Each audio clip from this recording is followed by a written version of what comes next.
spring is in the air tonight, along with electricity at historic Fenway Park, where another storm has touched down. Alex Rodriguez has been a force of nature. But this evening, A-Rod and the Yankees confront the phenom from the Far East, right-hander Daisuke Matsuzaka. It's Game 3 of the season's first series between New York and Boston, a rivalry with roots in the very soul of both cities.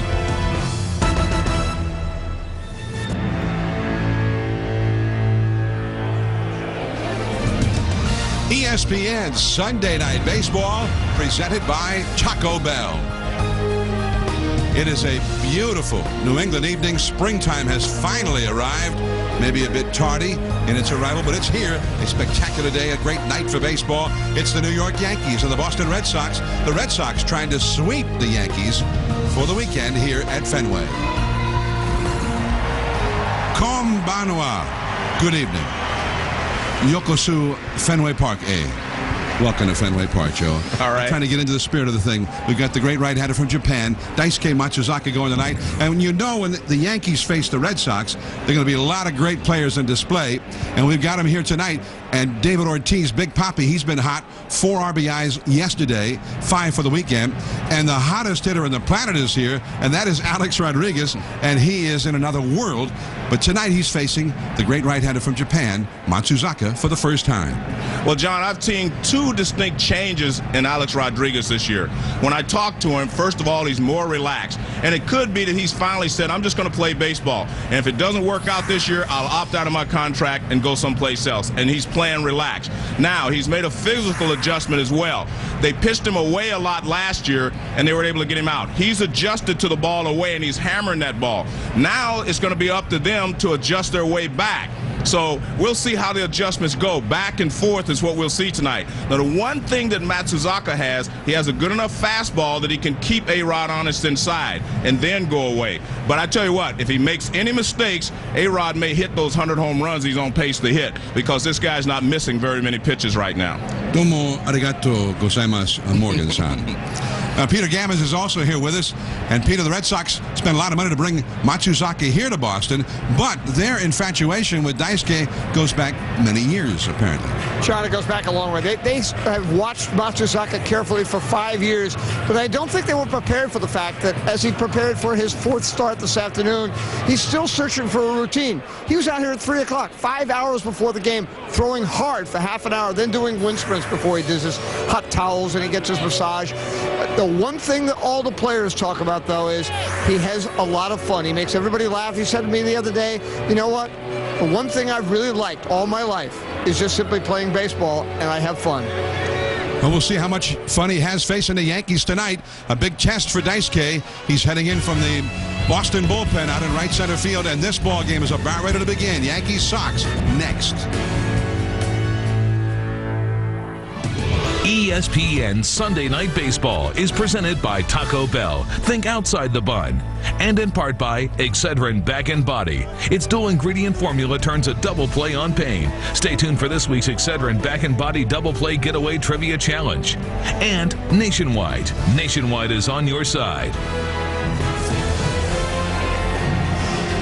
Now on Lansdowne Street, there's an addition which says Daisuke, welcome to Boston, basically, in Japanese, trying to make him feel at home here. And go Red Sox in multiple languages there as well. The Yankees and the Red Sox, and the Red Sox with a chance to sweep a series, which they have not done at Fenway Park from the Yankees in 17 years. Alex Rodriguez will be hitting cleanup. Let's take a look at the New York Yankees batting order, turned in by manager Joe Torre. Johnny Damon back in the lineup in center field. Derek Jeter, shortstop. Bobby Abreu in right field, hitting third. Then Alex Rodriguez, 12 homers, 31 RBIs in only 16 games. Third base, Jason Giambi, he started to catch fire. The designated hitter, Robinson Cano, hit .342 last year. Second base, Doug Minkiewicz, struggling at the early part of the year. First base, Melky Cabrera in place of Matsui in left field, and Will Nieves in place of Posada, the catcher, batting ninth, all up against Daisuke Matsuzaka, who's pitched pretty well in all of his starts, Joe, but has only won 1 game. Well, I think he's going to find out how good he really is tonight, or how he matches up with all these major league hitters, because they're top hitters in this lineup. And the one thing you have to look at him is he has a lot of different pitches. But really, all of that doesn't matter. The thing that he does best is he disrupts the batter's timing with his pause and his delivery. But you can have as many pitches as you want, but the only ones that matter are the ones that you're going to throw for your out pitches, whether that's when you're ahead in the count or behind in the count. You have to have an out pitch. And I think his out pitch is a good fastball, the four-seam fastball, which he throws up in the zone a lot of times, and it works for him. He also has a forkball, he has a cutter, he has all these pitches. But you have to get ahead in the count before you're going to chase a lot of those pitches. So the fastball is going to be the most important pitch for him tonight and how he spots it. Well, here he is, ready to face Johnny Damon, as thousands of flashes go off all around the ballpark for the first pitch of the game, which is a called strike one. When he pitched here about 12 days ago against the Mariners and faced Ichiro, that one's just off the inside. When he threw the first pitch to Ichiro, there were thousands of flashes going off, just like we saw here for the first pitch to Damon. And Mike Lowell, the third baseman, said he was praying that nobody hit a hot shot to him, so he wouldn't have been able to see it. There were so many bright lights going off. Down and in, 95 miles an hour. And Damon had to jump back out of the way. 2-1. Johnny Damon, 33 years old. He's got a lot of aches and pains, Joe. And some back problems that has been hampering him. He did not start yesterday's game, although he came in as a pinch hitter. As he fouls that one, 2 balls, 2 strikes to count. Well, I don't think he would have played today, except they've lost the first 2 games here, and you do not want to be swept. If the Yankees were up 2-0 in this series, I think he would have set out. Posada's not playing tonight. He's got a sore thumb. But so far, we've seen only 2 pitches from Daisuke, fastball and the slider. 2-2 the count. Another slider. Right in the middle of the infield, and it will be the shortstop. That is Lugo. 1 away. We were talking about how hot Alex Rodriguez has been. Friday night, he was facing Curt Schilling, and he launched one over the big wall in left center. And then he did it again. This one to right center. Almost an incredible catch by Coco Crisp before he vaulted into the bullpen. Those were his 11th and 12th home runs of the year. Well, the interesting thing to me is that he's getting hits. He's hitting the ball out of the ballpark on pitches they were getting him out with last year. Pitches away. Here's Derek Jeter. Jeter, you don't think of him as a home run hitter. He's not a 35, 40 home run a year guy, but he is a guy usually hits 20 to 25 home runs, and he has not hit any so far this year. In 16 games, he's hitting .324. No homers and only 4 runs batted in. Only 3 extra base hits, all doubles. Un-Jeter-like so far. He's also made a lot of errors at shortstop. There's a ball down and in. And the count is 2-0 to Jeter. Jeter's made 6 errors in the first 16 games of the year. Daisuke Matsuzaka, a legend in Japan from the time he was a great high school pitcher. That was a slider up and in right center, plenty of room. J.D. Drew, out number 2. Yeah, on Friday, John, I was watching the game. ESPN broadcast the game, and I was watching, and Tavares was talking to Daisuke and his interpreter. Now watch this. He's talking about how to pitch Alex Rodriguez. He's talking about in. He said, boom, boom, balls away, pitch him in. So we'll see how that changes when A-Rod comes to bat, if they make any adjustments. Bobby Abreu will have to get on base for A-Rod to come up in the first inning. And ball 1 to Abreu. Abreu hitting .323 from Venezuela. And this seemed to be the perfect fit for him, coming to the Yankees and in a great lineup. And that is in there for a called strike, because he gets on base all the time. Well, John, one of the hitting philosophies of a good hitter, one, is that you try to see as many pitches as you can against that pitcher the first time up.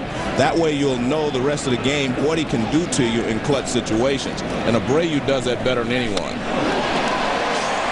Was that the gyro ball? That was something different. That's the first time he's thrown that pitch. Again, he's thrown basically fastball sliders. And that's a changeup of sorts. It's a changeup, and you can see he turns it over a little bit, so it acts like a changeup with screwball motion. Well, that's the gyro ball. Fastball just off the outside.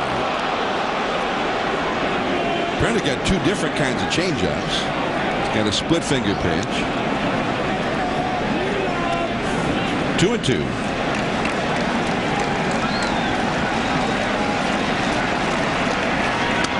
Backdoors him with a slider at 89 miles an hour just off the corner. Well, Daisuke thought it was a strike. He started toward the dugout, clearly off the plate outside, but he started toward the dugout. Nice catch there by Veritek to pull it in and make it appear like it was a strike.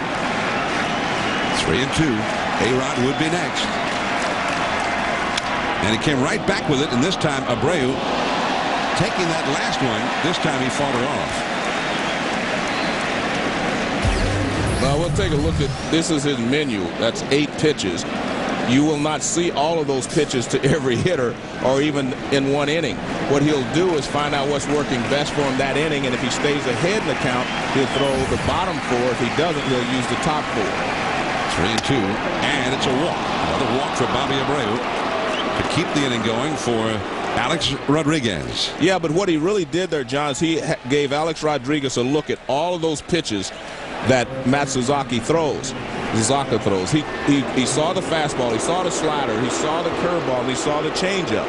Now, when you're in the on-deck circle, you watch all those pitches to see how much movement's on the fastball, where he starts the breaking ball, etc. And I think that's why Abreu hitting in front of Alex is so valuable for Alex. Alex Rodriguez, who has had a great career, and he gets buzzed. Well, you showed him talking with Tavares on Friday. Well, so you're not surprised to see him go up and in and actually hit Alex Rodriguez on his first pitch to him tonight. Well, I'm surprised that he hit him, but I thought he would go in. Now, Tavares is talking because, you know, Tavares has been in the American League for a long time. He knows hitters. And basically what he's saying is you have to come inside. He didn't necessarily want him to hit him. So he says right there, coming around the letters, and make him off the plate. Otherwise, he's going to hit the weight. I don't think he was actually trying to hit him. I think he was just trying to come inside. But we talked about it in the beginning. Alex is handling all the pitches that they got him out on last year away. Now you're going to have to make adjustments and come inside every once in a while. So here's Jason Giambi, and he's got himself a little bit of a jam now against a guy who's been a hot hitter lately after a slow start. And the breaking ball in there for a called strike. Well, the one thing we have to look for with Matsuzaka also, John, is that he has struggled while pitching out of the stretch.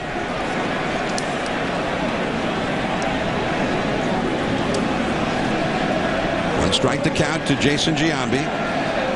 Abreu with 2 down had an Abreu at bat. Went to 3-2, and then he walked. A-Rod hit with the first pitch, a glancing blow. A changeup, left center field, into the alleyway. They'll have to chase this one. Up against the wall on 2 bounces. Abreu scores. A-Rod speeding around third, and he scores all the way from first on a 2-run double by Jason Giambi. The Yankees jump ahead. Well, remember when you face the Yankees lineup, it's a lineup full of all-stars. You got past Alex Rodriguez, but you could not get past Abreu and Giambi. And that ball's off the plate outside. Just an excellent hitting there by Giambi. It's a changeup away, and Giambi goes the other way with it. Clearly a changeup. And Giambi read it very quickly, and he just went the other way. A-Rod comes around third and scores easily. But again, he's had problems anytime he's gone into the stretch of making his pitches. But that was a pretty good pitch. That's good hitting by Giambi. Strike one, Robinson Cano now. One thing he's going to find out pitching to the Yankees, you can make good pitches and they can still hit you. Because that was an example of a good pitch by Matsuzaka, and Giambi showed how good a hitter he is by going the other way.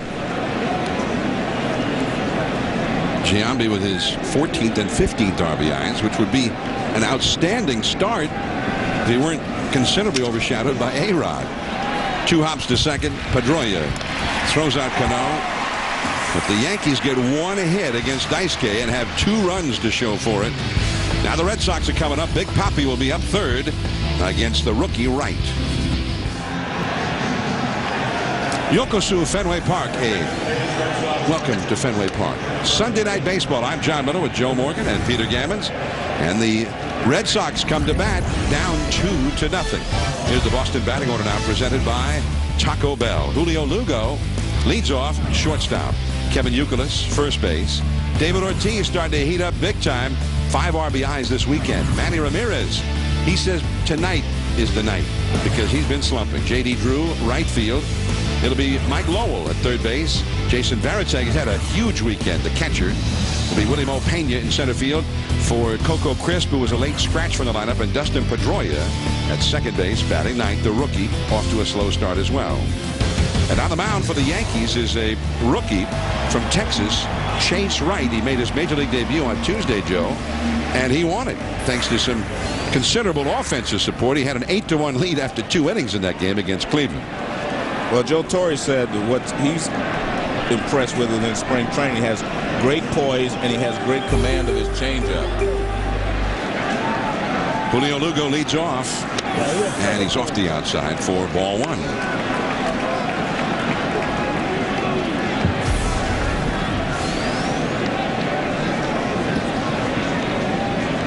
1 ball, no strikes, and a little bit low. 2-0 the count.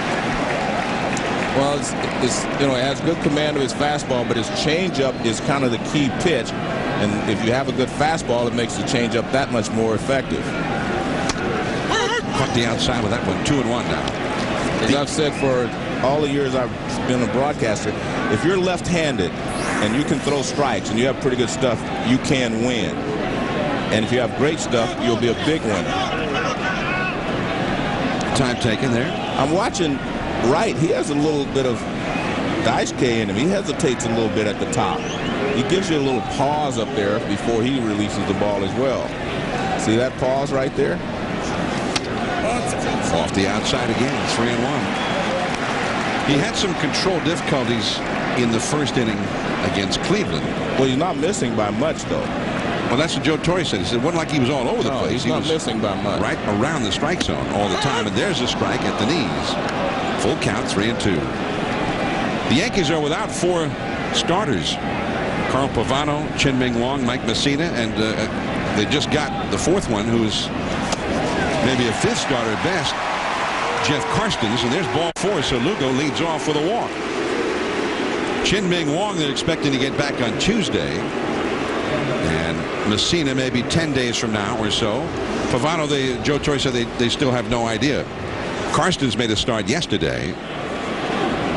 So as they one by one get their regular starters back, the question will be which of these young starters might get a chance to stay. And so they've all got a chance to impress Joe Torre, General Manager Cashman, to see which one might be around a little bit longer. Kevin Youkilis takes a strike.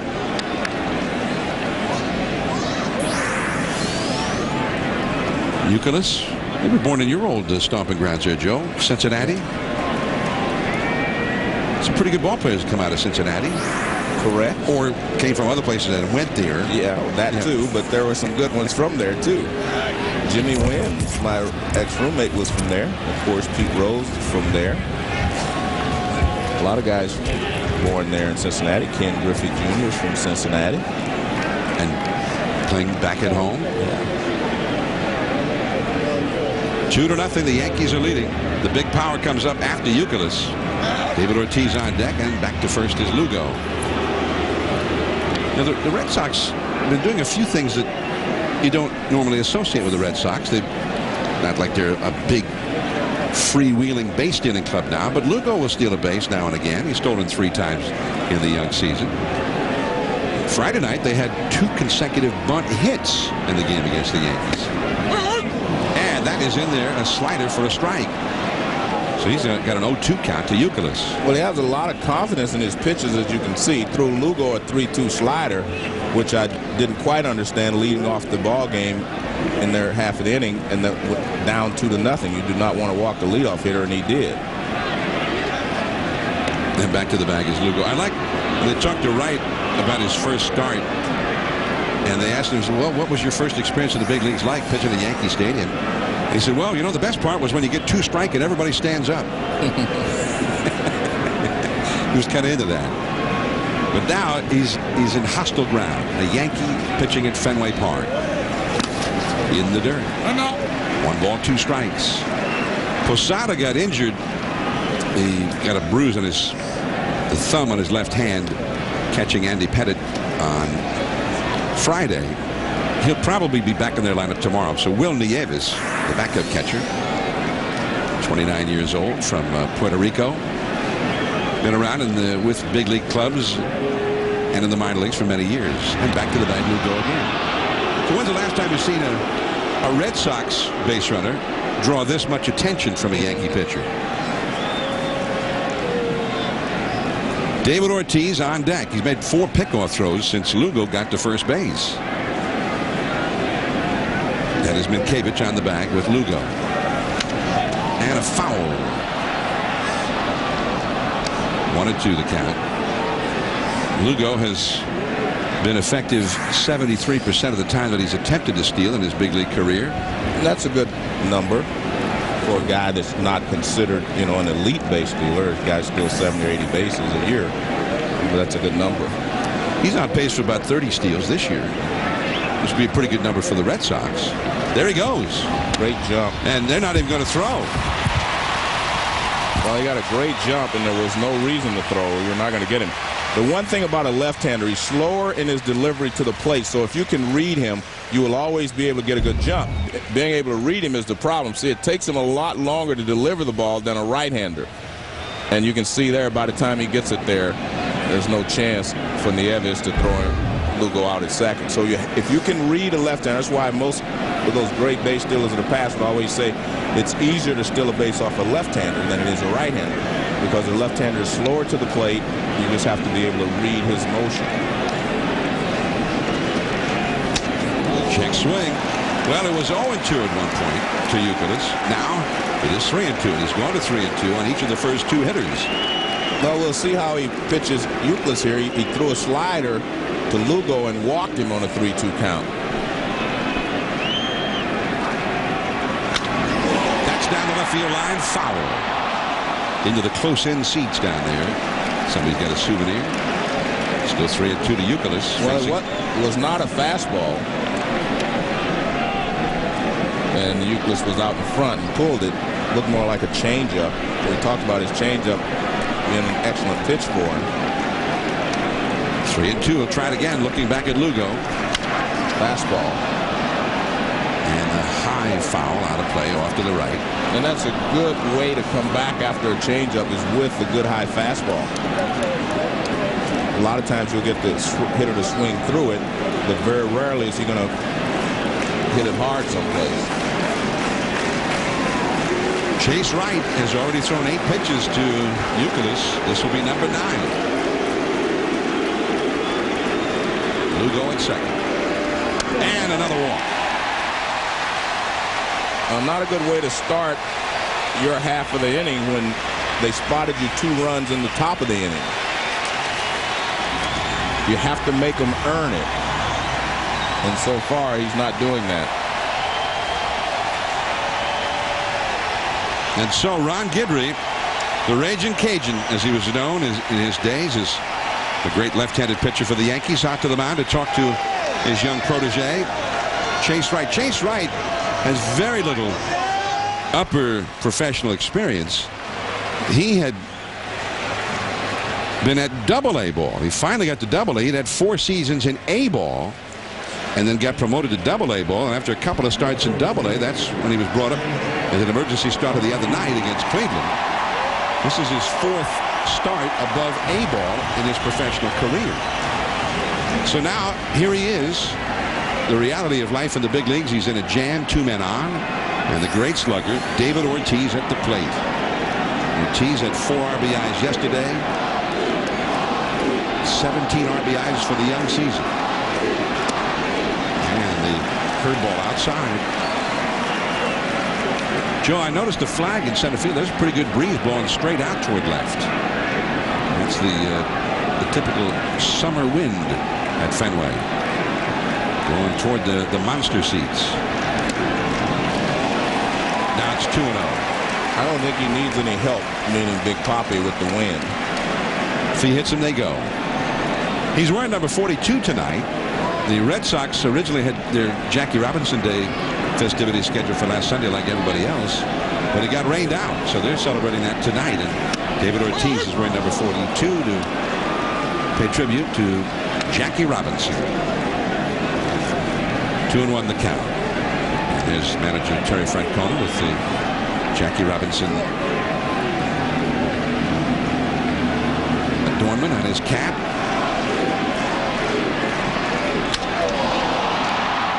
Soaring fly ball. Abreu. Tagging at second is Lugo. Abreu's got a very strong arm, and Lugo is not going anywhere. He got away with that pitch. So 1 out. Manny coming up. Let's go to Dave Revson for a Sports Center 30 and 30 update. Thank you, John. D-backs and Giants. Barry Bonds going deep for the second straight day, taking Uzmiro Petit out in the 4th. Number 740 of his career, 16 away from passing Hank Aaron. Giants win 2-1. Matt Cain complete game 3 hitter. Suns take game 1 from LA, 95-87. Steve Nash 20-10. Leandro Barbosa 26-19 in the second half. Game 4 next Sunday on ABC. Highlights after the game on SportsCenter, ESPN News, anytime. Very good. Thanks, Dave. John, I read something, a quote from Barry Bonds the other day. He said he's almost back to where he was 3 or 4 years ago. He said things are starting to come together, his injuries, his knees, and everything else. So I think they're going to start walking him pretty soon again. They're walking him quite often. Yeah, most teams have been pitching to him most of the time. The changeup too low to Manny Ramirez. And I talked to Manny because a lot of times great hitters get off the slow start, sometimes due to the weather, it's cold or whatever. He said that wasn't the problem. He said the problem that he's having, he just can't get his timing down. One at bat is there, the next at bat is not. So he hasn't been able to be consistent, he says, in his approach to the pitcher. 2-0 now to Manny. He walked the first 2 hitters, and then, living dangerously, he got David Ortiz out. Yeah, but he got away with a mistake. He hung a breaking ball, and Ortiz does not miss that pitch too often. But he popped it up.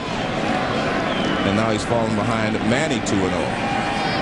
2-0 to Manny Ramirez. And a pop-up. Shallow right center. There is Abreu again. 2 down. Well, that was a high fastball, and it wasn't a great pitch to hit, but I've seen Manny handle that pitch before. Fastball up and away. And sometimes a guy that throws a lot of change-ups, off-speed pitches, it can disrupt your timing, and he's late on the fastball. Now watch, he's late on this fastball. It's away.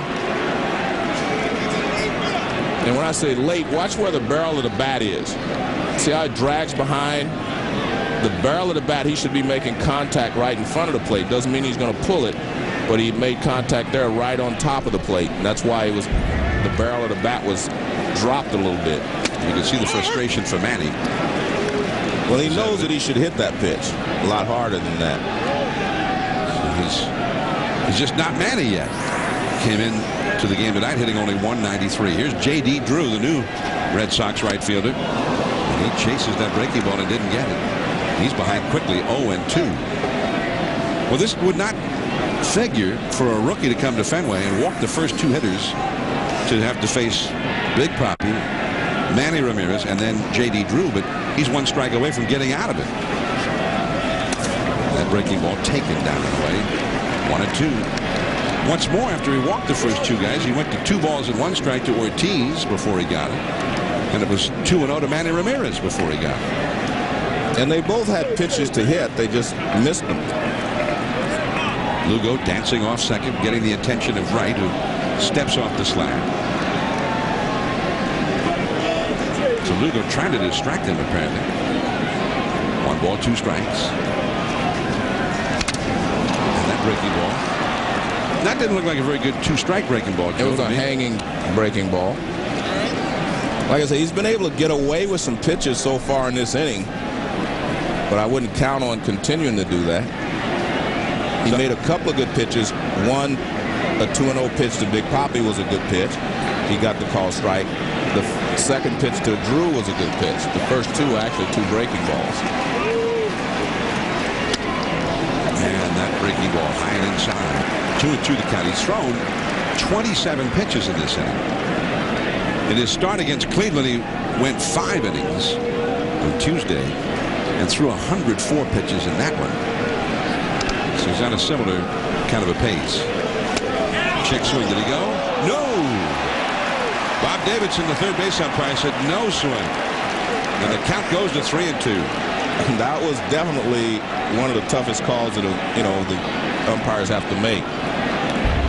Let's take a look. Watch the barrel of the bat. I think he controlled it. It looks pretty good here, but yeah, he controlled it. Good call. Runners go. He struck him out. Got him with the slider. We're headed to the second inning. The Yankees leading 2-0 back of their rookie, Chase Wright. Yankees 2, Red Sox nothing as we start the second inning. Daisuke Matsuzaka back to work facing the 7th place hitter, Doug Minkiewicz, who will lead it off for the New York Yankees. I'm John Miller with Joe Morgan. Peter Gammons is also here with us. And Daisuke throws him a called strike at Peter. Matsuzaka has impressed everybody with his composure. Well, John, I think one of the things that his teammates have really been surprised at is how, when he gets into jams, he's able to dial it up and throw a lot harder, which is usually the measure of a very, very good pitcher. And a foul back out of play. But that's not all they're impressed with, right? He's a pretty good athlete. One of the things Jason Varitek was saying that what amazes him how athletic he is. He has very, very light feet. He won several Gold Gloves in Japan. He's an outstanding fielder who actually likes to take ground balls at shortstop a lot of times. But he's very athletic, and it really helps him with repeating his delivery as well as fielding his position. Well, he'll try and repeat that delivery here to Minkiewicz, the breaking ball, and Pedroia throws out Minkiewicz. One away. Minkiewicz came into the game hitting only 128. Although he told us before the game, Joe, if he'd had any luck, he'd be hitting 450. Yeah, he said he was hitting a lot of line drives. He said he was also going to make a change today. He's going to move a little bit in the batter's box, which I think is one thing that you should do if you're hitting a lot of line drives or hard ground balls at people. Well, he's 0 for 1. And the batter will be Melky Cabrera facing Matsuzaka. And it has been, Matsuzaka has captured the imaginations of baseball fans here in New England, that's for sure. He was a huge star, Joe. You and I saw him when he pitched and won the championship game of the World Baseball Classic against Team Cuba. Formerly with the Seibu Lions in the Japanese Pacific League. And Seibu has been one of the top clubs in Japan for many, many years. And he often completed what he started. He once threw 250 pitches in a high school championship game down at Koshien Stadium in Osaka. Out the left side, that ball is carrying and caught by Willie Mopaña. Then he slams into the wall and might have shaken himself up a bit. Well, you mentioned that the ball is flying out to left center field, and the wind is blowing that way, and that ball got up into the wind. We mentioned the wind blowing out to left. And Coco Crisp is normally the center fielder, but he was injured, and Willie Mopaña was out there. You see, he just kept going because I think the wind was really pushing the ball to left center field. It got right in that jet stream that's blowing out toward left center. Well, that seemed to shake him up a little bit. He seemed to be okay. 2 down, nobody on, and here is Will Nieves. That ball just kept going and going, pushed by the wind. Nieves, and that curveball is low and outside. 1 ball and no strikes. And watching Matsuzaka, John, I mean, he just looks like a good pitcher. I mean, he's not doing any trick things or whatever. He's got a hesitation in his motion. But basically, he's been fastball, slider, and a curveball, and then he throws a changeup when he gets ahead of the hitter. So there's another fastball. It was right to Lowell. And Daisuke has a 7-pitch second inning. 2-0 Yankees. Lowell will be coming up, then Varitek when we come back. Patriots will have the 24th and 28th picks in the first round, and the New York Jets will have pick number 25 in the first round. Well, the Oakland Raiders have the first pick, and I certainly hope they're taking Jamarcus Russell from LSU. Yeah, I mean, they need a quarterback, and watching all of them this past season, I think he's the best one in the draft. Something that maybe they should take Georgia Tech wide receiver Calvin Johnson. Need a quarterback. The last wide receiver taken number 1 in the overall draft was Keyshawn Johnson, 1996. Need a quarterback. He may have some comments on that. He's part of the ESPN team coverage. Starting at 11 a.m. on Saturday. That's a foul ball by Mike Lowell down the left field line. 1 ball and 2 strikes as he faces Chase Wright, the young left-hander. Just glad to be here. Joe Torre said that the first time he met Wright came to Torre's office, and he said he had that little twinkle in his eyes that makes you feel good. Strike 3. There's that great changeup we talked about. Now let's take a look on the nationwide K-zone. Beautiful changeup, and watch how far out in front Lowell is. Way out in front. And it's interesting because you can see the grip, he chokes it. But it's interesting because the catcher gave a sign, make sure you bounce it, which is good. He didn't bounce it, but at least he kept it down. You know, I'm impressed by that strikeout because Lowell was struck out in his first at-bat of opening day and had not been struck out since then. He'd gone 62 consecutive plate appearances without striking out against anybody until Chase Wright got it. So that's impressive, Joe. Very impressive. I mean, 62 at-bats without a strikeout. It's pretty good. Did you ever have a stretch that long? I can't remember. So, Joe, you just never remembered your strikeouts is the problem. That's probably correct. 2-1 to Jason Varitek. Varitek's had the hot hand this weekend. He's had 5 hits and 8 at-bats, 3 runs batted in, a home run. He got one of the back-breaking hits against Mariano Rivera in their comeback on Friday. There's Abreu calling off Cano, out number 2. One of the things that is making Wright effective, I mean, and able to handle Manny Ramirez and Big Papi when he had runners in scoring position. His fastball is sneaky fast. After all those changeups, all speed pitches, when he throws the fastball, the barrel of the bat is dragging on everybody. They're a little late getting to the fastball, and we saw it right there with Varitek. He was late getting to the fastball. So you have to watch his motion. He hesitates a little bit at the top, and he had that slow, easy delivery. And ball 1 to William Pena. Pena, very powerful right-handed hitter from the Dominican Republic. And he was part of the deal that sent Bronson Arroyo to the Reds in spring training of last year. And there's that changeup, Joe. Right now, the key is that he throws so many changeups. He's starting with a change. He throws another one. That when he does throw the fastball, you're just not ready for it. Now, we'll have to see how they adjust, you know, the second time around. But so far, he's been able to handle them because of that. In at the knees. Strike 2. Well, they had their shots at him in the first inning and could not get it done. And now he's threatening a very quick second inning. A slider in the dirt. 2-2. In that first inning, he threw 29 pitches. A very laborious inning. He seemed like he was behind every hitter that he faced. Well, I thought the mistake was a 3-2 slider to Lugo, got him in trouble when he walked him.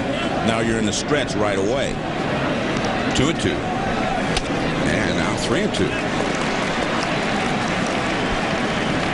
Sometimes it looks like the only pitch he really has total command on is that changeup. Yeah. 3-2 the count. Dustin Pedroia, the rookie second baseman, would be next. 2 down. And he walked him with a changeup. His third walk. And so the rookie Pedroia will come up. There's Joe Torre The Yankees are going through some bad times in terms of injury problems, especially to their starting rotation. Well, now his young lefty, Chase Wright, who made him smile last week. They had 3 rookies win in 3 consecutive days against Cleveland last week, including Chase Wright and his buddy Sean Henn. Here is Dustin Pedroia, Southern California. Actually, yeah, Woodland, that's Southern California. And he's not hitting. He's the rookie second baseman, hitting only 158, and the Red Sox second baseman altogether hitting only 196. Well, the interesting thing is that last year, Mark Loretta had 31 hits against the Yankees last year. Just against the Yankees. Just the Yankees. I mean, and he's not here now. He's gone. He's in Houston. Yeah, and they're struggling at second base. Pedroia, base hit down the left field line. That will roll into the corner up against the wall. To third base is Pena on a double by Pedroia. So the slumping Pedroia is the guy, not Big Papi, not Manny. It's Pedroia who gets the first hit against Chase Wright. Well, you cannot continue to pitch from behind and give in. Here's a fastball, not a bad location. It's toward the outside corner. That ball was by Alex Rodriguez before he could react. So he's in looking for the bunt, and see that ball's by him before he can react. It's the life of a third baseman if you have to play in to guard against a bunt against a right-handed hitter, and he pulls one sharply down towards you. So now Julio Lugo could tie this game with a base hit. Lugo, who walked his first time. That, by the way, was the first extra base hit by Pedroia this year. He'd only had 6 hits of any kind. Lugo has driven in 5. Changeup, did he swing? And the first base umpire, Hunter Wendelstedt, says no. The problem I see with Wright at this point is he's falling right into a pattern. I mean, he's not going to throw you a fastball unless he's ahead in the count. Or he falls way behind in the count. There's Jeter in the hole at short. The long throw in time. And the inning is over. So the Red Sox have stranded 4. Top of the order, Damon, Jeter, Abreu, A-Rod due 4th. Brought to you by Chevy, an American Revolution. And Extra Winter Fresh, remarkably long-lasting. And there's Quincy Market, a landmark in Boston. You can buy just about anything there, Joe, including good food. Faneuil Hall, historic part of Boston, an historic locale with a very rich history. Unfolded here in Boston as part of the beginnings of this country. Johnny Damon right past Daisuke and into center field, a base hit. First hit of the series for Damon, who had gone 0 for 7 this weekend until now. Well, I think you'll see the difference, you know, the second time through the lineup just to see how they react to Daisuke. This is a fastball away, and Damon just reached out and drills it back through the middle for a base hit. He didn't try to pull it. Right back through the middle. Actually clips his left leg. Got a piece of it. Ricochets off into center field. So now Derek Jeter. Here come the Yankees again. When you're at this part of the order, it's almost like you're in trouble before you even throw a pitch. Well, and the problem is every time he goes into a stretch, it seems that he loses a little something on his location and on his velocity. And that's holds true with a lot of pitchers. Yes, exactly. Derek Jeter. Look out. Got him. So he tried to go inside on Jeter and drilled him. He tried to go inside on A-Rod in the first inning and got him. So he's in a whole lot of trouble now. 2 men on, and Abreu, then A-Rod, and then Giambi. When do you warn him? I mean, or do you? Fastball supposedly in, and you see again, like I just made the point, his location is not as good, you know, from the stretch as it is from the windup. And he was trying to come inside. He wasn't trying to hit him. I don't believe he was trying to hit him. He's trying to come inside and the ball got away from him. I think he was just trying to come inside Alex Rodriguez, and the ball got away from him. Remember, he was also in the stretch then when Rodriguez was at bat. Here is Bobby Abreu, who walked his first time, starting a 2-run first-inning rally. And he'll be looking first pitch fastball, and if he gets it, he'll try to hammer it. There it is right there. See, that's why I say he's such a smart hitter. He went through and watched every pitch, watched a lot of pitches his first at bat. He saw everything. He ends up walking. He saw a fastball, curveball, and a slider. So now he knows what to expect. So he goes up there this time with runners in scoring position. First pitch fastball, he's looking for it, and he fouled it off. But that's what he was looking for.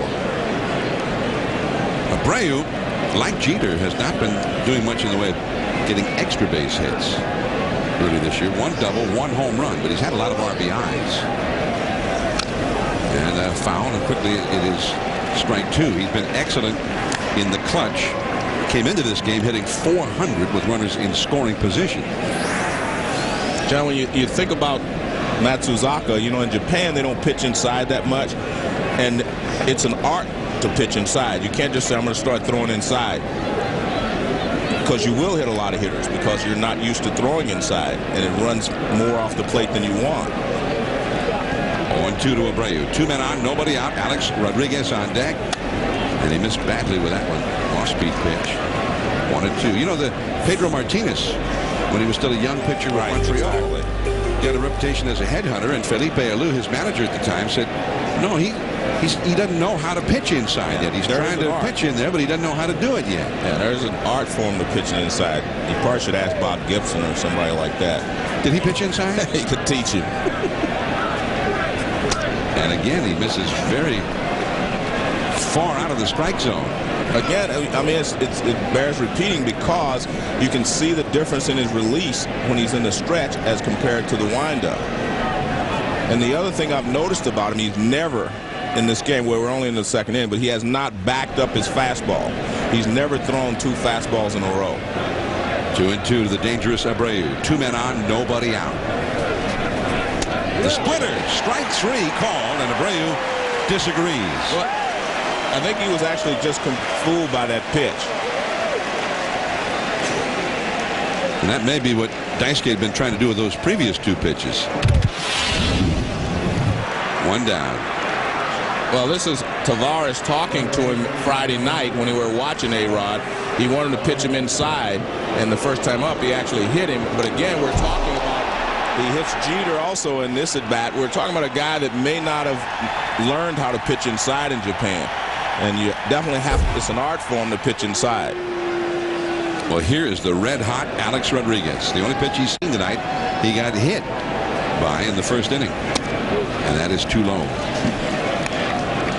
Rodriguez, the Yankees have only played 16 games, and he has 31 runs batted in. Also 12 home runs. He is off to one of the greatest starts of any history, of any hitter in the history of the game. And he's a very relaxed player now. I think that's the biggest key. He's got 2 men on at the knees for a called strike. Alex Rodriguez is hitting .389 with runners in scoring position. I'm John Miller with Joe Morgan and Peter Gammons. We're at Fenway Park, Sunday Night Baseball. If you have just joined us, the Yankees got 2 runs in the first inning after A-Rod got hit by a pitch. Giambi hit a 2-run double. Now here's A-Rod with Giambi on deck with 2 men on base, trying to do some of that damage that he has done so much of early this year. Chased that hanging breaking ball on the outside, fouling it back. Well, he has made adjustments this year to how they got him out last year, and that was breaking balls away, fastballs away. And when you see him go out to get a ball like that, even though it's not a strike, you can tell that he's right on top of everything. He's made the adjustment. Now they're going to have to make the adjustments and come inside, and that's what Matsuzaka was trying to do the first time up, but he hit him. You're going to have to keep him honest inside. Daisuke with Damon, who singled at second. Jeter, whom he hit at first. 1 out. 1-2. Strike 3 call on the inside. And I think it's great because you're watching. When I watched the game on Friday, I watched Veritek, and they just set up outside, and then they'd come inside occasionally. But today, you can see they're making a conscious effort to pitch him inside, even though they hit him the first. See the target? Inside. See where the target is? They're staying inside. There's a breaking ball away. You you don't want to hang a breaking ball. But you see another pitch inside, and that's the key. That's a little cutter that catches the inside part of the plate. That looked like Mariano Rivera.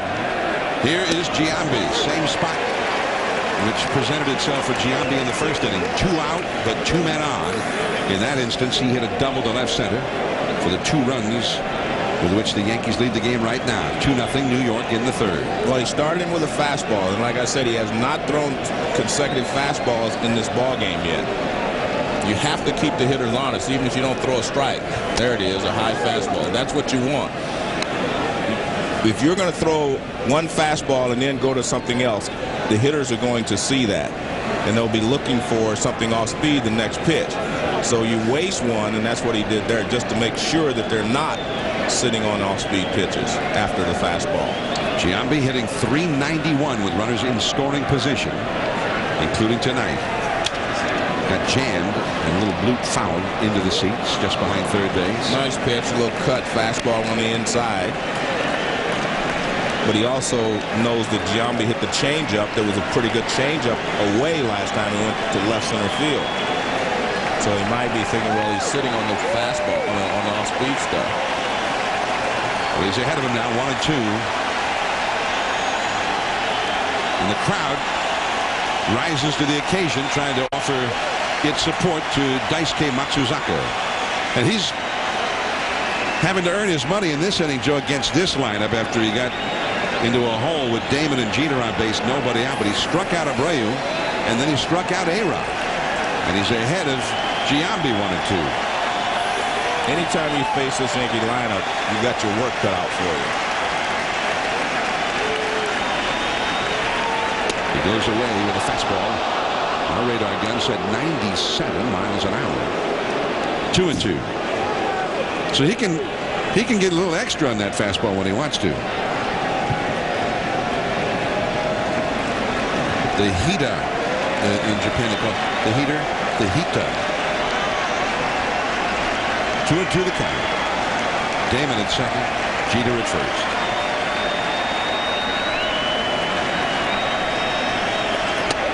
Fastball away. Well, he's throwing all hard stuff, fastballs and a cut fastball. He hasn't seen anything else in this at bat. What if he'd thrown that fastball, the same fastball, but over the plate and up like that? Well, yeah, well, that's what he was trying to do, I think. But I mean, the point is, he hasn't seen anything but hard stuff. If you want, this would be a good time to throw him something off speed.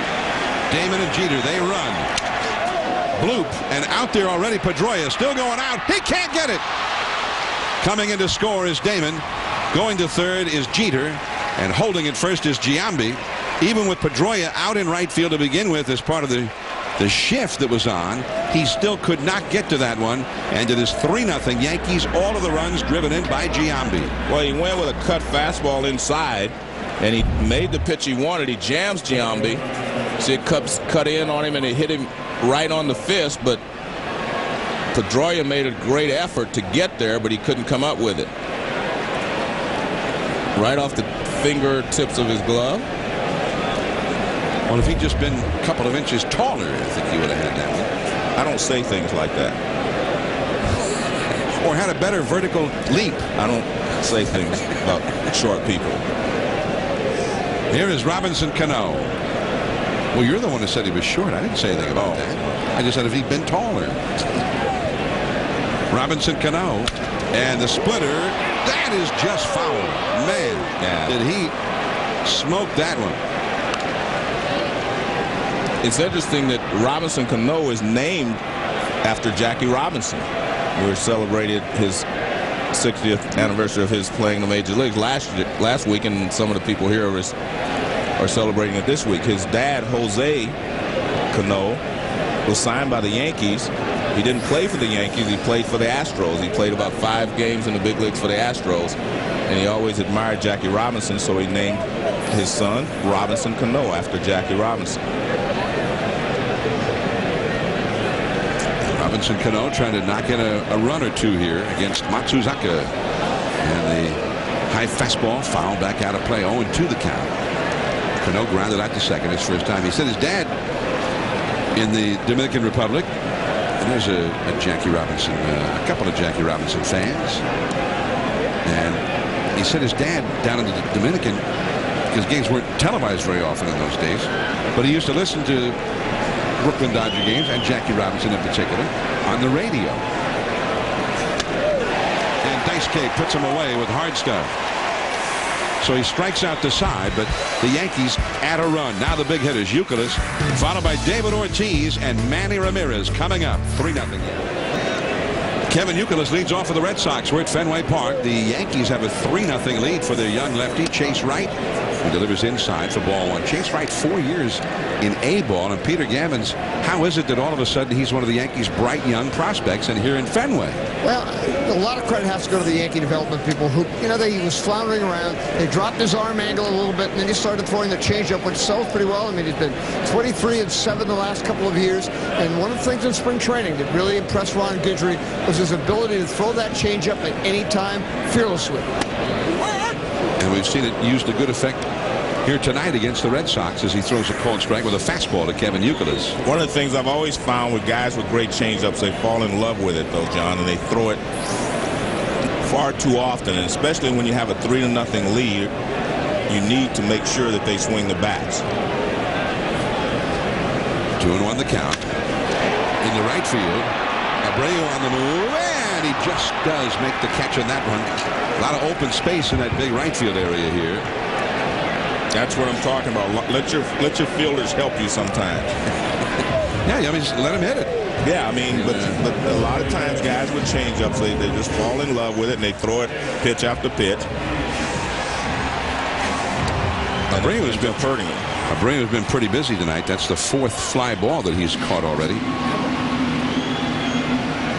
Here is David Ortiz, who hit a fly ball to Abreu. His first time. Just kind of a high pop fly. And it's 0-1. And he's staying with that fastball right now, Joe. Well, almost as if you were talking directly to him. Yeah, but I'm sure, Ron Guidry and Joe Torre are sitting over there watching the same thing that I'm watching. You have a 3-0 lead. Red Sox have only 1 hit against Chase Wright. Yeah, fastball in on the hands. Great pitch. Now here is the left fielder, Melky Cabrera, out number 2. So Ortiz 0 for 2 against Chase Wright. Well, watch the second pitch is a great pitch. Fastball in under the hands. Fastball for a strike. Now watch, this is a great pitch. In under the hands right there. And you can see he was late on it because he'd seen a variety of curveballs. He's seen him throw a lot of changeups. That's why I say you just can't fall in love with the changeup and expect to pitch 7 or 8 innings that way. You have to use your fastball as well.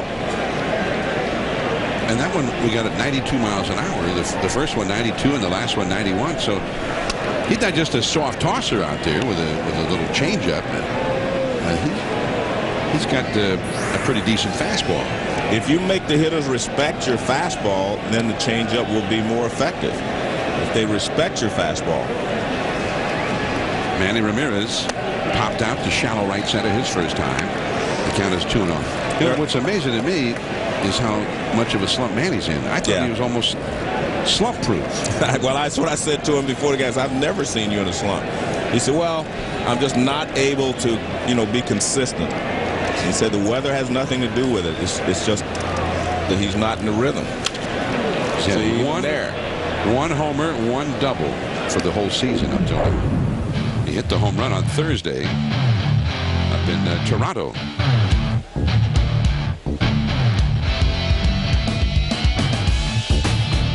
So the Red Sox made a nice comeback. This 2-run homer that you just saw tied that game in the 8th inning. That one is hit well.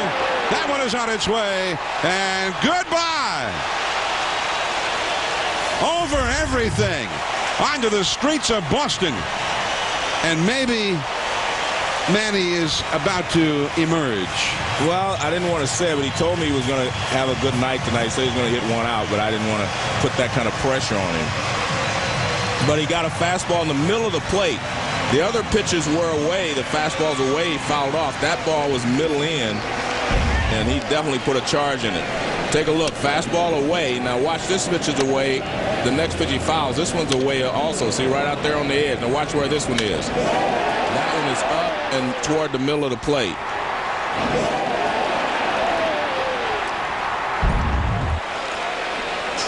And strike one on the off-speed pitch to J.D. Drew, who struck out his first time. Man, that ball was really a shot. And out where he hit it, you know, you always think about the wall being close in. Well, where he hit it, that's a long one in any ballpark, especially over everything and out onto the streets like that. J.D. Drew hitting .340.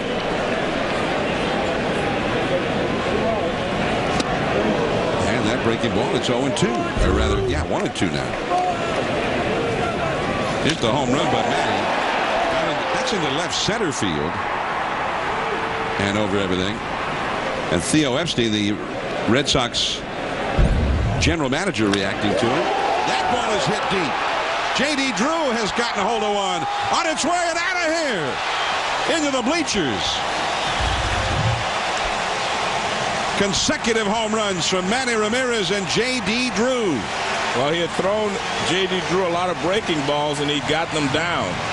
He hangs this one, and J.D. Drew deposits in right center field. Maybe he does have to do more than throw strikes. But watch this, a hanging breaking ball. Look at that. Well up in the zone.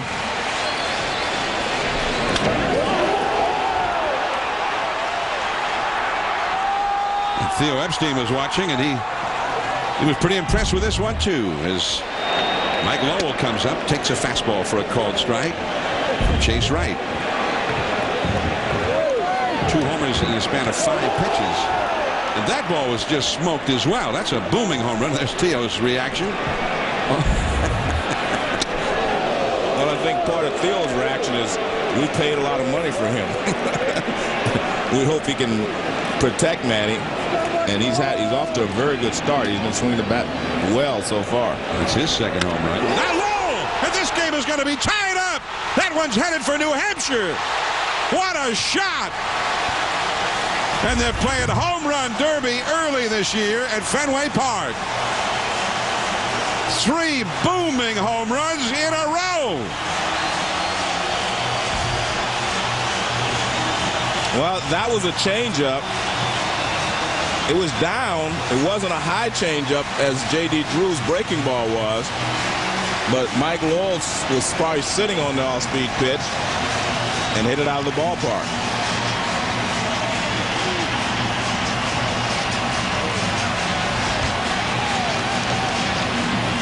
Ron Guidry out to the mound to talk to Chase Wright as everybody's standing at Fenway Park. Change up and it's middle in and down, and he drills it. Man.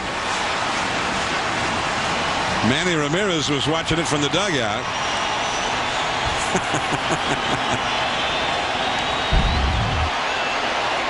Manny started it, then Drew, and then Lowell. That's after a tape measure shot. And Jason Varitek, ball 1. And Veritek's got a lot of power batting right-handed. How long can this go on? 3 homers in a span of 8 pitches for the Red Sox. That ball is hit, and that one is on its way. Number 4 in a row. And the Red Sox have gone ahead on 4 swings of the bat here in the 3rd.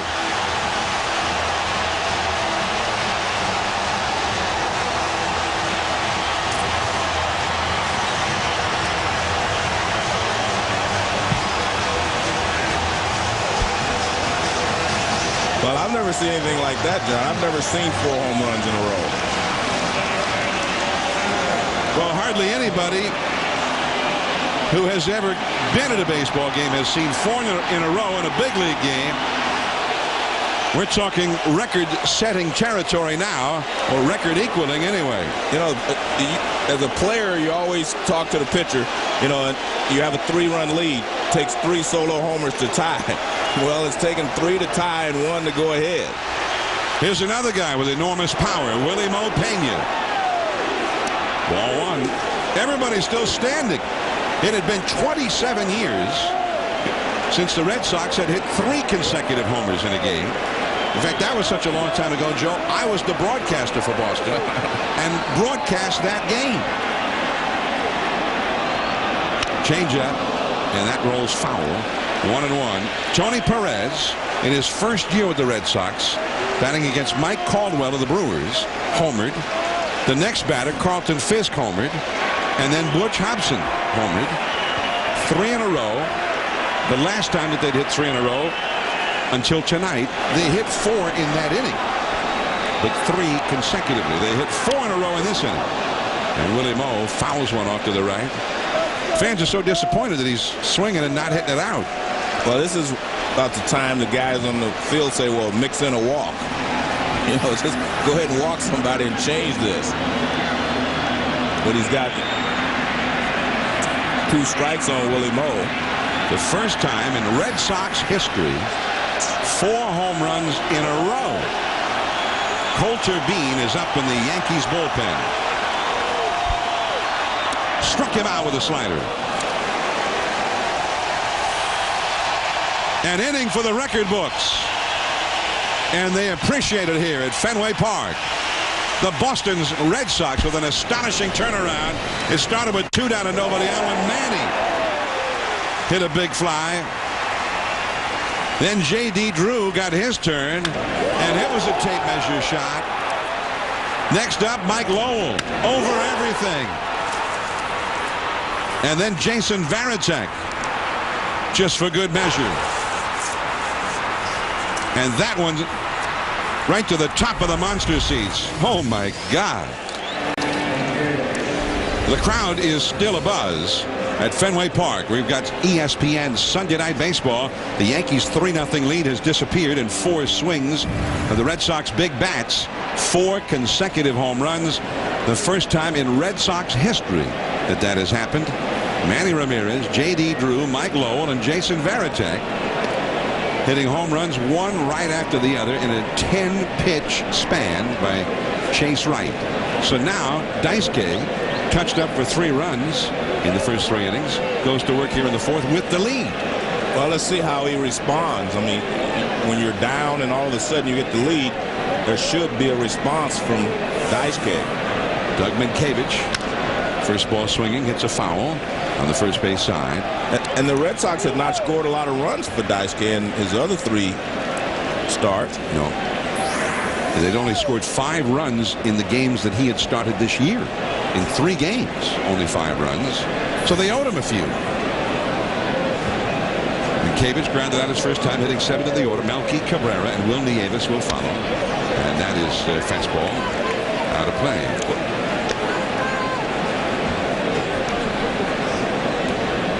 To the count to Doug Minkiewicz. In fact, he's been the worst supported regular starting pitcher in the American League so far this year. Well, less than 2 runs a game on average. One of those games he ran up against Hernandez from Seattle. Let's face it, nobody was going to score that night. He just pitched great that night. 1 hitter. Minkiewicz fouls it away. And last year, remember, the Dodgers did one of the most amazing things anybody had ever seen. In the 9th inning, they were down by 4 runs, and they hit 4 consecutive homers in the 9th inning to tie the game with the Padres. They went back behind in the 10th inning, and then Nomar, the former Red Sox, hit a 2-run homer, and they won it in the bottom of the 10th. That ball is hit well out into the big part of the yard. Drew on the run, no, and up over the wall. Otherwise, likely a triple for Minkiewicz out into the Death Valley out there, the deepest part of the yard toward the 420 sign. 4 home runs. It had never happened, not 4 in a row in Red Sox history until the 3rd inning against Chase Wright, and Manny hit the first one, Joe. That was a high fastball, and then this is a high curveball. And then he hits a changeup from Lowell, gets a changeup, and then a fastball to Varitek. The one thing they had in common, all of them were high pitches, except Lowell's was the changeup that was down. And I feel like you can hit the low changeup a lot better than you can the high changeup.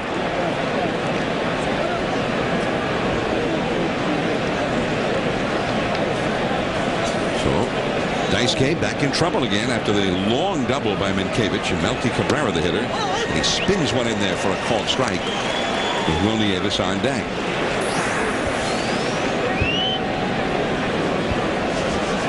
The last time an American League team hit 4 consecutive homers, we told you about the Dodgers doing it last year in the National League. It was the Minnesota Twins in 1964, 43 years ago. Fastball away, and they hit 4 in a row. That was one of the great home run hitting teams of all time, Joe. The Harmon Killebrew, Bob Allison, Don Mincher, Jimmy Hall. Earl Batty was the catcher. Zoilo Versalles was the middle infielder. And they hit 4 in a row against the Kansas City Athletics. The splitter, and Youkilis takes the unassisted play, and you're congratulating Cabrera for getting Minkiewicz over third. Good job. With runners second and 1 out, your job is to move him over to third, and he did that. 4-3 Red Sox, and Peter Gammons, the Yankees would like to get a few innings out of Chase Wright tonight. Oh, absolutely, John. I mean, they have the fewest quality starts of any team in the American League, which is a problem. Now, we know they get Wong back on Tuesday, and they get Mike Mussina back in a couple of weeks. But the bullpen right now is on a pace to throw more than 600 innings. In the last decade, only one team, the Texas Rangers 2 years ago, had as many as 600 relief innings, and that was only 601. So they could have the most relief innings of anybody in a decade. That ball was just smoked by Will Nieves and almost picked off his teammate Doug Minkiewicz, who did a great job to avoid it. And that's why you take your lead in foul territory, so if it does hit you, it's just a foul ball. And he barely gets out of the way. You have to be quick to elude that one. If you get a hit with a batted ball in fair territory, you're out. Correct. 1 out. The hitter gets a base hit, though. Helps the hitter's average. Sounds like you are talking with first-hand experience there. The infield is not in all the way, but most of the way. Inside for a ball. 1-1 the count to Will Nieves, the 9th place hitter, playing in place of Jorge Posada, who's got a bad thumb. Will likely be back in the lineup tomorrow when the Yankees open a series at Tampa Bay in St. Petersburg, Florida. I was watching Dice K. In the games I've watched, that four-seam fastball up has been his strikeout pitch. And I don't see him using that tonight. He doesn't seem to have the good pop upstairs. See, that ball doesn't have a lot of pop on it. It's 93. It may be fast, but there's not that explosion at the end that I've seen in the games that I've watched. But again, when he's in the stretch, he's a different pitcher than he is from the windup. Will Nieves at the plate, trying to get the tying run home. Minkiewicz at third, 1 out. Keep in mind, Nieves has not had a hit this year. He is 0 for 13. And he dribbles that slider foul. 2-2 the count. The Yankees had a veteran backup catcher by the name of Todd Pratt. But in the end, they decided to go with Will Nieves rather than Todd Pratt. John, it's a tough situation for Minkiewicz at third base because they're playing halfway on the left and in on the right. I mean, you have no chance of scoring on a ground ball, so I don't know exactly what they're going to try to do here. And the breaking ball, top foul. And 2-2. And he can't get a big lead at third because Lowell is right there at the bag, and Veritek can fire down there. So he's in a tough situation if they're trying to score him on an infield grounder. So he can't get a big lead because Veritek is there and Lowell is not far off the bag. He can only get as far off as the third baseman is. And he's not that far. That is caught by Pedroia. Man, the second time tonight, Nieves has hit a bullet right at somebody. 2 down. Now, a SportsCenter 30 at 30 update. Here's Dave Revson. Thank you, John. Diamondbacks Giants earlier today. Barry Bonds homering for the 2nd straight day, taking Yusmeiro Petit deep in the 4th, number 740 of his career, 16 away from passing Hank Aaron. Giants win it 2-1. Suns take game 1 from the Lakers, 95-87. Steve Nash, 20 and 10 assists. Leandro Barbosa, 26-19 in the second half. Game 4 next Sunday, ABC. Complete highlights after the game on SportsCenter, ESPN News, anytime. Now Johnny Damon He got a lusty boo as he was introduced here at the park where he used to be cheered lustily. But he's a Yankee now. Damon has popped to short, singled, and scored a run. Now he's trying to get an RBI, get that tying run home from third. McCaviage led off the inning with a double. A check swing foul over toward the Yankee dugout. 1 ball and 1 strike to count to Damon. ESPN's Monday Night Baseball telecast tomorrow night will feature Derek Jeter and these Yankees down in St. Petersburg against the Tampa Bay Devil Rays. Casey Fossum against Kei Igawa. 7 o'clock Eastern. Available in high definition on ESPN HD. Igawa, who won his first game just a few days ago against Cleveland. That change up. And Youkilis will take it. And he gets out of it. Still 4-3 Boston. Joe Torre will visit with us from the Yankee dugout in 60 seconds. Back at Fenway with Joe Torre in 60. Fenway Park, the Yankees, the Red Sox, 4-3. Boston ahead. We're pleased to be joined now by Yankee manager Joe Torre from the Yankee dugout. Joe, welcome to Sunday Night Baseball. Thanks, John. Hey, Joe, it seems that you've been battling this the last 2 years. Injuries at the beginning of the season. Well, actually, yeah, the last 3 years. Probably 2 years ago was the worst when we had those pitching woes and guys injured, and we didn't have really any reservoir to come to get somebody from. But Joe, you play the game. You have to really play the team you have on the field. You can't be sitting there lamenting what you could have and what you don't have. You have to just deal with what you do have. And we've been pretty good. Our lineup goes out there and fights, and they're going to get the job done. What about you just making a pitching change? Yeah, I just felt the kid, 4 homers in a row is a little tough, and we just wanted to get him out of there right now and bring in Coulter Bean. All right, good luck, Joe, the rest of the way. Thanks, Joseph. Joe Torre, manager of the Yankees, and there's Chase Wright in the dugout. John, that's why he's such a good manager. I mean, just that point of taking Chase out, because 4 home runs in a row. He made the point. I mean, you don't want a guy to be shell-shocked up here in the big leagues. I mean, we haven't seen anyone give up 4 home runs in a row. I haven't ever, but he doesn't want that to be this guy's downfall and they go back out there and get beat up.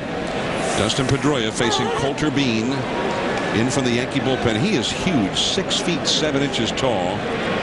He is 26 years old, from Scottsdale, Arizona, born and raised there, although he went to school at Ole Miss. A little bit outside, and he got that odd release point, Joe. I mean, odd compared to what hitters are used to seeing. He's got a tuck. He tucks the ball, which hides the ball a little bit more, and he's large enough that you can be a little shaky in the batter's box. And he just brought up this weekend from the minor leagues, and he's down and in with 1. 2-2 to Pedroia, who doubled his first time in the 2nd inning. By the way, you mentioned you've never seen a pitcher give up 4 consecutive home runs before. I don't think so. Well, there's only one other pitcher in history to have that happen. Oh, well, then I didn't see it. When the Dodgers hit 4 in a row last year against San Diego, they had 1 pitcher, and after a couple, they brought in somebody else. Down the left field line, and Melky Cabrera gets there. So Pedroia is out number 1. Paul Foytak, 1963, was pitching for the Angels, who were a third-year expansion team. And he gave up 4 straight home runs to the Cleveland Indians, 1963. That occurred 44 years ago, and now it happened for the 2nd time to 1 pitcher.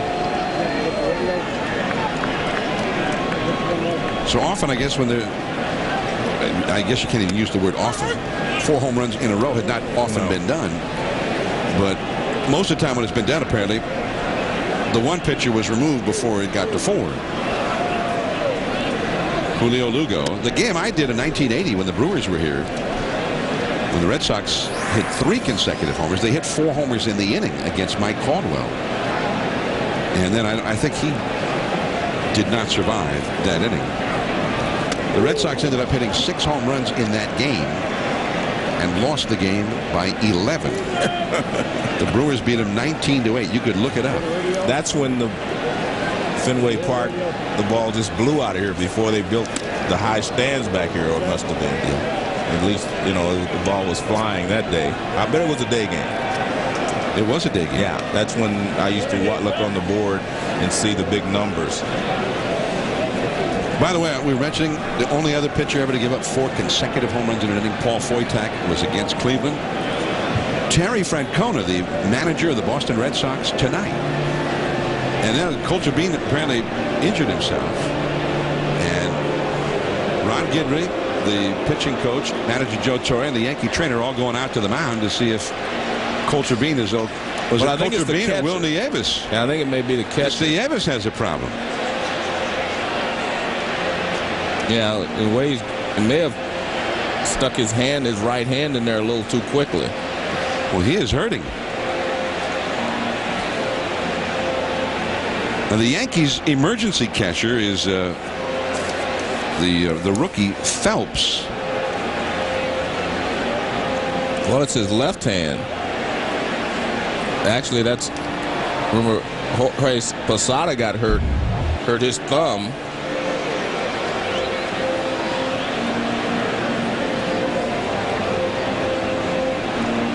Well, I didn't see anything there, but obviously he's in pain, as you see, comes up. Well, it hit off the thumb of the glove. Well, it actually hit in the pocket, looks like, John. I don't know. Maybe his hand was twisted.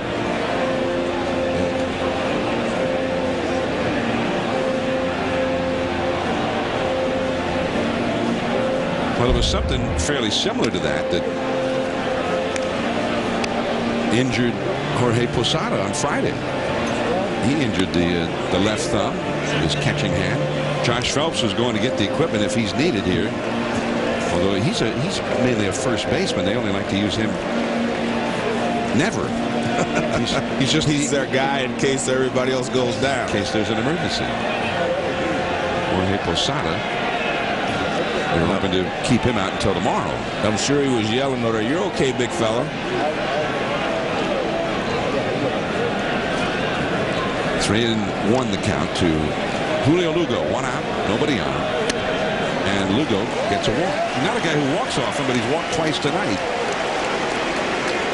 Euclid's coming up, and then Big Papi behind him.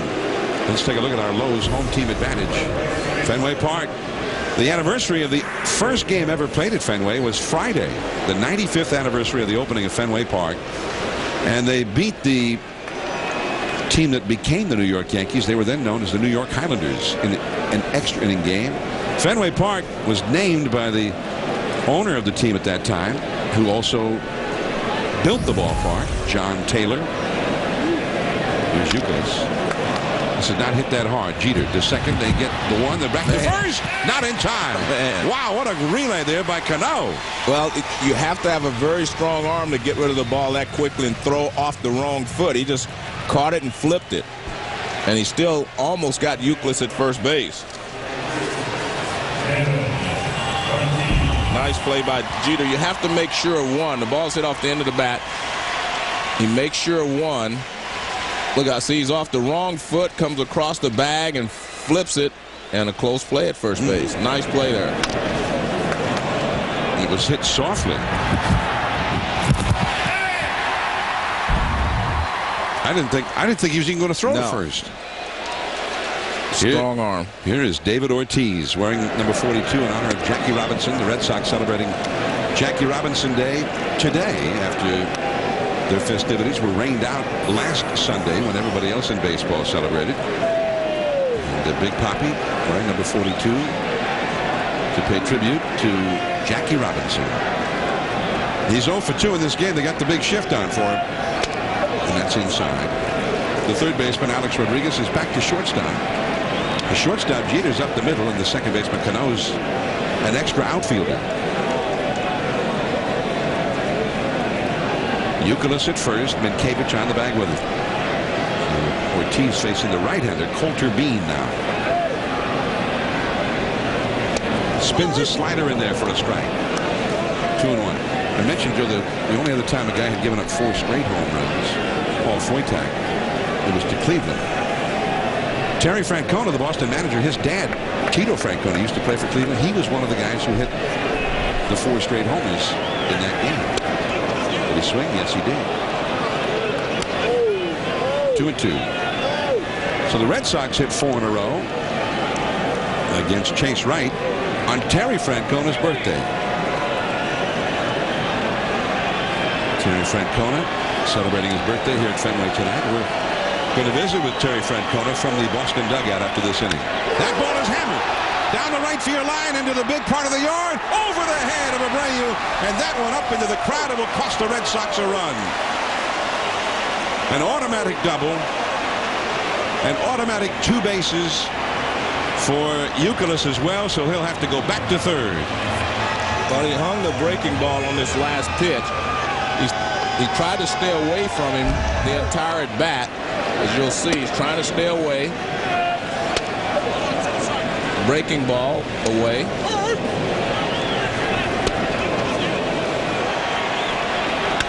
there's a hanging breaking ball. He didn't quite get extended on his why that ball was sinking.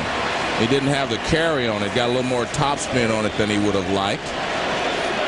He hit that almost to the same spot where you hit yours in the World Series. Yeah, but they caught mine. Dwight Evans caught it, turned it into a double play. Well, they should be playing him as deep as they were me, right? Well, it's also, that's a home run in any other ballpark. Oh, definitely. Definitely.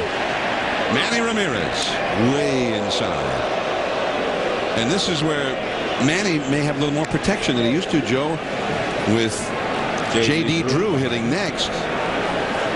And the Yankees do not have anyone throwing in their bullpen. Well, Manny launched one his last time, and he did say, he said to you and to me as well, he thought tonight was the night where things turn around for him. It was a spectacular home run. It was the first of the 4 in a row. Nice pitch by Bean. Came back from the inside and caught the corner with that slider. 1 ball, 1 strike. The Red Sox lead 4-3. Youkilis at third, Ortiz at second after his double. Red Sox have 6 hits in the game, none of them singles. Tries it again and gets it again. On the inside, strike 2.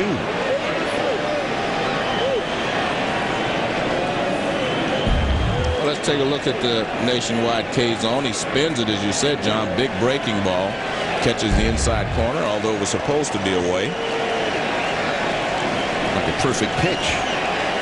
1-2 now to Manny. And he misses inside with it there.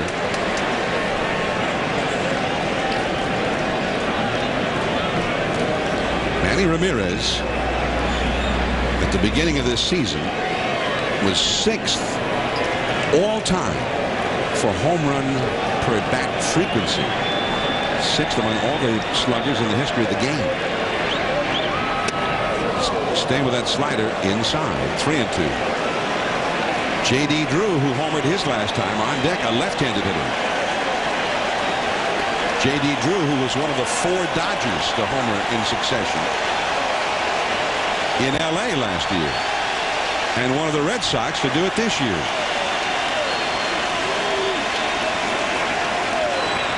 Check swing by Manny. And Coulter Bean throws him out. So the Yankees get out of the big jam here in the 4th. Good work there by Bean. The Yankees' big hitters, Jeter, Abreu, and Alex Rodriguez. Coming up, we'll visit with Terry Francona. ESPN is available on ESPN and in high definition on ESPN HD, presented by Olivia. Fenway Park, Boston, the Red Sox, the Yankees heading to the 5th inning. 4-3, the Red Sox lead, and welcome to Terry Francona, and a happy birthday, Tito. Thanks, John. Happy birthday. Thank you. I've watched Dice K on television 3 times now. Is he any different tonight for you than what he has been the last 3 starts? You know, so far, I think he's, and with runners on base, I think he may be trying to rush a little bit. He's left some balls up away from left-hand hitters or into right-hand hitters. You know, he might be a little bit excited. This is, again, you can talk about it all you want, but this is the first time against the Yankees, and the atmosphere, he does looking to be rushing a little bit. 4 home runs in an inning. Yeah, we've been economical with our swings. You know, your dad was part of the only other time in history one pitcher gave up 4 home runs. Was it the early 60s, 62? Does that sound right? 63. 63. And I know the 5th guy tried to bunt. Now, the story may have got enhanced a little bit, but he's told it many times. You don't remember any of the other guys, do you? Oh, jeez. Was it Rocky Colavito and those guys? Oh, must have been. Yeah. All right. Good luck the rest of the way. Thanks, guys. All right. Terry Francona on his 48th birthday. Terry Francona, whose dad, Tito Francona, hit a home run against Paul Foytak in 1963, one of 4 consecutive home runs that Cleveland hit that day against Foytak. And Terry Francona's Red Sox did it again here tonight against Chase Wright. The only time that one pitcher gave up 4 consecutive home runs in an inning other than Foytak. Those are the only 2 pitchers to ever have had that misfortune. Well, it was interesting for me because I noticed, you know, Dice K, it looks like his fastball doesn't have the same pop from the stretch as it did the other 3 games I saw. And he was mentioning maybe he's rushing a little bit. That means he's getting out in front of his arm, getting his body out there, and he's not getting the arm speed that he would normally get. And when you do that, your arm is up, so it leaves the ball high up in the strike zone. And that's what he said, that, you know, he was leaving some balls up, and that was from the stretch. Derek Jeter has flied out to right center and been hit by a pitch. He's got Abreu on deck. Now he crushes one toward the wall. It's a home run. Derek Jeter just made it over the monster. 37-foot high wall out there, and Jeter just made it. And the Yankees have tied the game. Jeter's first home run this year. That was a hanging slider or a hanging breaking ball from Dice K. And Jeter has the ability to be able to pull his arms in on that ball inside. A lot of guys try to get extended, but he just pulls his arms in. Breaking ball away. Another one away. Now watch. See, that's a breaking ball inside. Now see how he got his hands. He doesn't get extension like a lot of guys. He just kind of pulls his arms in, and he's in effect he's still fighting that ball off inside. Now see, he doesn't have the classic inside swing that a lot of hitters have. He's still fighting it off inside, but he drives it over the wall. Bobby Abreu and the splitter. 0-2 the count to Abreu, who has walked and scored a run and been called out on strikes.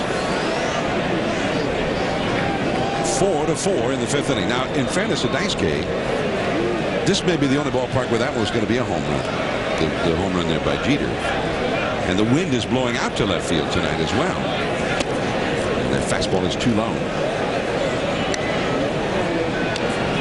But I think one thing that you see here with Dice K is that even though he has 6 pitches or so, you basically only see him using a few. I mean, the first 3 or 4 pitches that we showed you in his repertoire.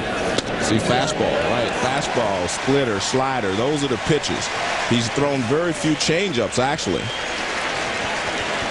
But he caught him looking for a fastball, something else. His 4th strikeout, and the 2nd time in a row he's gotten Abreu looking. I mean, is Abreu looking for something else there? Well, definitely. Well,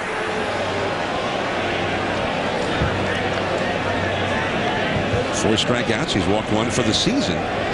28 strikeouts, only 6 walks for Dice K in 24 1/3 innings.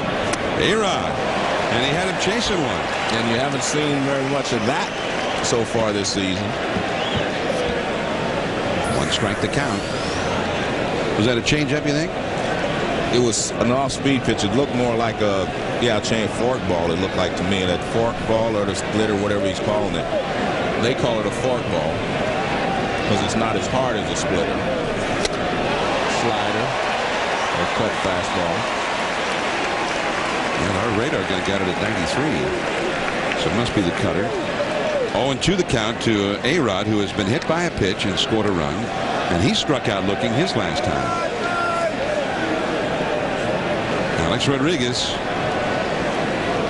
who has been superhuman in the first 3 weeks of this 2007 season.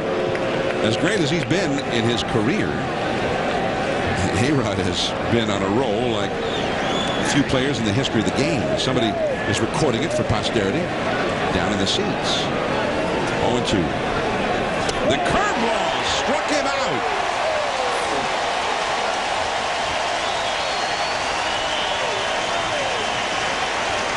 Three pitches and out.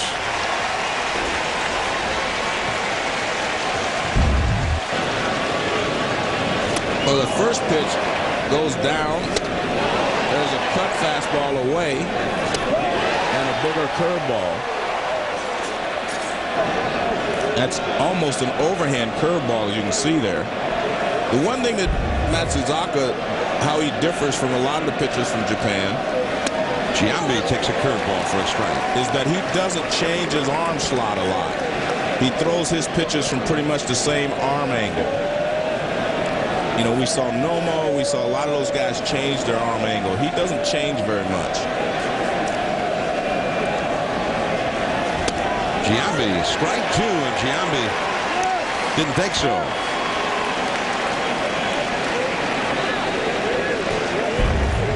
But watch his arm angle, and you'll see he throws from this position all the time, right about there, whether it's a fastball, a curveball, or whatever pitch.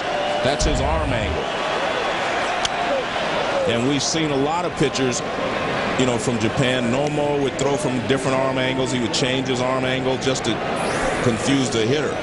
But Matsuzaka technically has your basic stuff. Good fastball, slider, curve, and, you know, what we call a gyro. That's a different pitch, but a changeup is a changeup is a changeup. Whatever you want to call it doesn't really matter. Well, there's the changeup and then there's the gyro. Yeah, well, it doesn't matter. Two-strike pitch, and the fastball up and away. 1-2. That was like, what was that they called it, a slurve or whatever? Yeah. You know. Used to be a guy who pitched for the Red Sox at one time, Mike Boddicker. Yeah. He had a pitch that they called the Fosh. Yeah. You ever see a Fosh ball? No, no. I think Boddicker's Fosh was a lot like Daisuke's gyro ball. All right. 1-2. And that changeup popped foul. Varitek, he's got it. But Jeter's homer has tied the game. Yankees 4, Red Sox 4.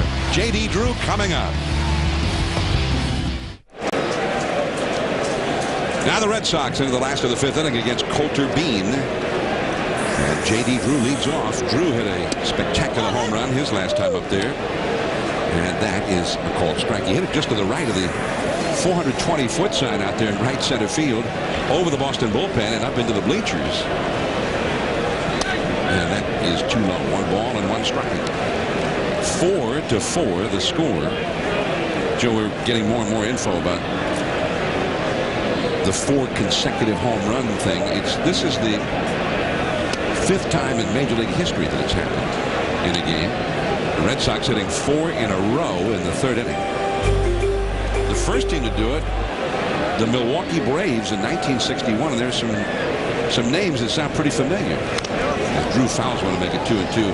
Eddie Matthews, Hall of Famer.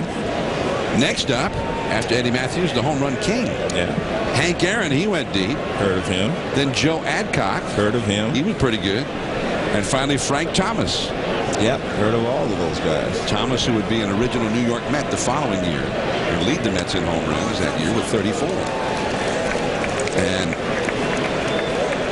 the Braves lost that game where they hit 4 consecutive home runs.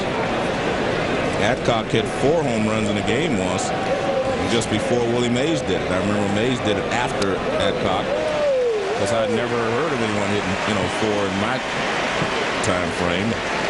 Willie Mays hit 4 in the same game at Milwaukee in 1961. In the 3rd inning tonight with 2 down and nobody on, Manny Ramirez over everything. Then J.D. Drew to the deepest part of the yard. Mike Lowell was next, out onto the streets of Boston. And finally Varitek right up to the top of the monster seats. 4 in a row. And Varitek has had a sensational weekend here against the Yankees. They were very concerned. Varitek's bat had not been producing, not this year. It didn't have much of a year last year. But this weekend, Varitek has had 6 hits in 10 at-bats, including 2 homers and 4 RBIs. Back to the bag is Drew. That's the other thing about Drew. He's got excellent speed. So Drew is at first, and Mike Lowell, who launched one his last time at the plate. J.D. Drew was actually one of the guys who hit the 4 consecutive home runs for the Dodgers last year. That was in September against the Padres in a pennant race. Jeff Kent hit one, and then J.D. Drew launched one, and they changed pitchers and brought in their great closer, Trevor Hoffman. And he gave up homers on the first 2 pitches he threw to Russell Martin and then Marlon Anderson. Omar hit the 2-run shot in the last of the 10th to ultimately win that game. Drew back to the bag at first. Mitkevich on the bag with him. I'm John Miller with Joe Morgan and Peter Gammons. We're at Fenway Park. ESPN Sunday Night Baseball in our 18th season. 4-4 the score. Center field. Damon gets there. And that is the first out. And now the aforementioned red-hot Jason Varitek comes up. If you're just joining us, the Yankees scored first against Daisuke. 2-run double by Giambi in the first. They got another one in the third on a Giambi single. So Giambi was ahead 3-0 until the Red Sox hit 4 consecutive home runs in the 3rd inning. Ramirez, Drew, Lowell, and Varitek to take a 4-3 lead, and then Jeter homered for the Yankees in the 5th inning. And there in the bullpen is Scott Proctor, and he's not the only one out there in the Yankee bullpen. The Yankees left-handed starter who pitched here on Friday, Andy Pettitte, is warming up out there. I want to get your comment on that, Joe, as Varitek takes a ball. Well, a lot of people were surprised that Joe took Pettitte out, you know, early in that ball game. Thought he could have gone an inning or 2 later. So it's probably his turn to throw, and he may be able to sneak a batter or 2 out of him. Pettitte went 6 1/3 here Friday, throwing 100 pitches. He pitched well, only allowed 2 runs. Coulter B now behind 2-0 to the suddenly hot Jason Varitek. Varitek hit his home run right-handed. He's batting left-handed now. But usually a starting pitcher will take his bullpen session before a game. So the fact he's throwing here. Well, I think because they have struggled in the bullpen and they are short on arms, I think they decided he'd wait until now. There's Drew running. There's a semi-pitch out, but the Davis throw is too late. J.D. Drew steals the bag. His first steal for the Red Sox. Well, he tucks and then he drops sidearm, so it takes him a long time to deliver the ball. But one of the problems with tall pitchers is it takes him a little more time to unravel. Watch how he checks, see how he ducks, and then he throws. Even though it was a semi-pitch out, like you said, it was a good pitch to throw on. They had no chance to get J.D. Drew. Varitek 1 for 2. Now base hit could be in a run on the outside corner. So it's 3-1. Willie Mo Pena is on deck.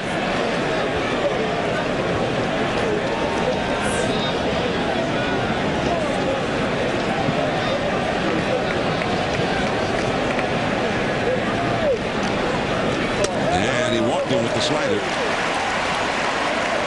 So 2 men are on 2 walks, and here comes Willie Mo Pena, the right-handed hitter.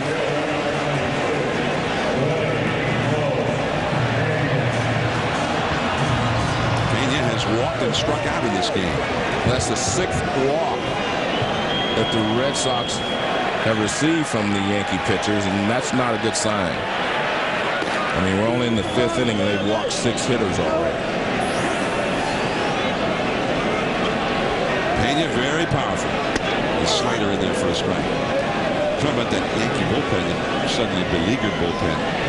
Torrey has used 8 pitchers out of the bullpen in the first 2 games of this series. He had to go get Jeff Karstens early yesterday. Karstens went only 4 1/3.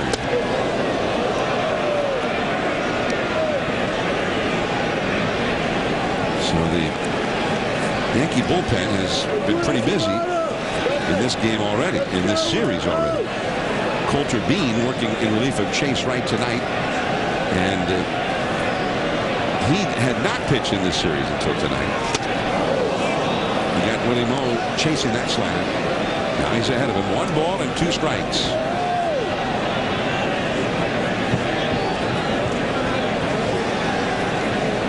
Four to 4 in the last of the 5th inning. Red Sox with a threat.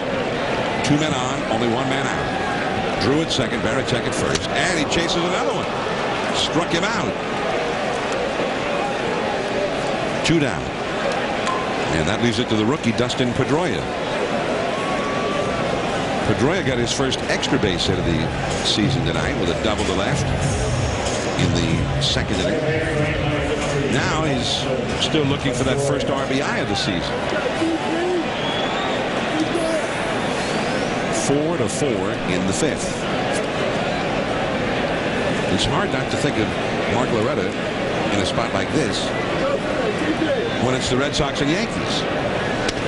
Mark Loretta did his best hitting when they faced the Yankees. 31 hits for him against the Yankees last year for Boston. 0-1 to Pedroia.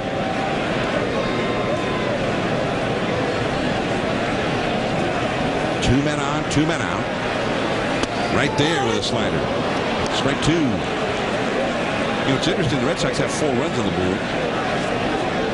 But those are all on home runs. In these kind of hits where a base hit could mean a run, they've been a hit this tonight. 0 for 6 as a team with runners in scoring position.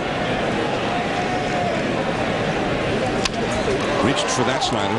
Jeter over to Cano for the force out on Varitek. 2 men stranded. We're heading to the 6th inning now. Cano will be coming up, and this game is tied at 4.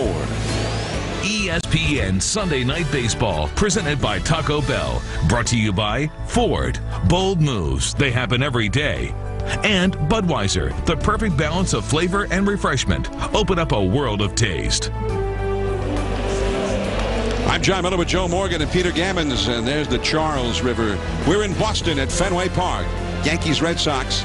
And about 3 o'clock today, Daisuke Matsuzaka, who's pitching tonight, went out into the outfield, and he did some throwing. And Peter Gammons, that was kind of unusual. Well, it is. I mean, he keeps telling the Red Sox that he really doesn't have a routine yet. He's trying to find it. But today, I mean, he threw hard, John, for almost half an hour, then did wind sprints. And there's a little bit of a concern is, you know, is he going to lose some of his velocity, as Joe's talked about tonight, whereas in his last start Tuesday, he did very little throwing and threw much harder. And that's a base hit for Cano into left center field. First ball swinging here in the 6th inning. And quickly retrieved in the outfield to keep him to just the 1 base. From what I've read, Peter, you know, they say he's his own pitching coach. So, I mean, he has his own routine, even though you're saying he hasn't been able to find a routine. He still does what he wants on a daily basis. And he's been pitching, you know, since 18 in the major leagues over there, so he knows what gets himself, how he gets himself ready. That's exactly right. But I agree with you, the fact that that may take his toll, you know, doing a little too much, especially when it gets hot in the summer here. He doesn't like ordinary structure, is what he says. Doug Minkiewicz, the hitter, and he takes a called strike. Well, this is a high school kid. Years ago, his legend was created at Koshien, the annual high school baseball tournament in Japan. Is like the Super Bowl over there. That's the biggest rated sporting event or any kind of televised event every year. The top high school teams convene at Koshien Stadium in Osaka. And he pitched a 17-inning complete game in that high school tournament through 250 pitches. And that's not even the whole story. He won the game, 250 pitches. The next day he pitched an inning in relief. And the day after that, he pitched a complete game no-hitter in the championship game at Koshien. He was at Yokohama High School. That was 1998. So Minkiewicz with a count of 1-1. And the football. Well, that's the best arm speed he's had on that pitch all day. That looked like a fastball when he released it, the arm speed. And Minkiewicz was way out in front. Minkiewicz has grounded to second, and he's hit a long double to right center. 1 ball and 2 strikes to count. 4-4 the score in the 6th inning. That ball into right field. Hard is Drew, but it short hops him, and Cano saw that one coming. He never stopped running, and he speeds into third easily. Well, that comes with looking to see where the outfielders are before the ball's hit. A lot of guys look after the ball's hit. You know that the guy's playing in right center, and he has a long way to go for that ball. So that's what you're supposed to do. You're supposed to know right away where the outfielders are, although it was a lot closer than Cano probably thought it would be. He never slowed down.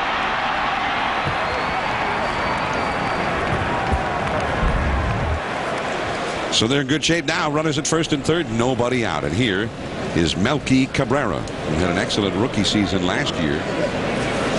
Came up from the minors when they had a lot of injury problems. And that's a ball inside. Remember last year they lost two of their starting outfielders at the same time. Gary Sheffield and Hideki Matsui both went down, and Cabrera came up from the minors, and he did an excellent job. John, what I'm seeing here is the Yankees have made some adjustments to how Matsuzaka's pitching them. And I think we saw Cano jump on the first pitch that was up a little bit. And I think they've made some adjustments in how they're approaching his style of pitching. Yeah. It's a double play ball. Pedroia to Lugo, 1 to first, 2. A double play, but the Yankees go ahead. Cano comes in to score, and the Yanks are back on top, 5-4. Well, that ball was hit sharply as well. So I think their approaches, they're probably talking about it on the bench or what they want to do, and the approach seems to be working because they're hitting the ball a lot sharper here than they were before. That's a hard ground ball, but 4 to 6 to 3. But the Yankees do take the lead. 2 down, nobody on. The Yankees back ahead, 5-4 as Will Nieves, the catcher, comes up. Fastball a little bit low. We talked about this earlier, but there's a word for pressure in every language. And the point is that this is the first time he's pitched against the vaunted Yankees, and everybody in Japan know who the Yankees are. And it's just not the same as pitching, say, against Kansas City. Well, it's also not the same as against pitching against anybody, because what a lineup they have. So Nieves is gone. But the Yankees are back ahead 5-4. Andy Pettitte is coming into the game from the right field bullpen.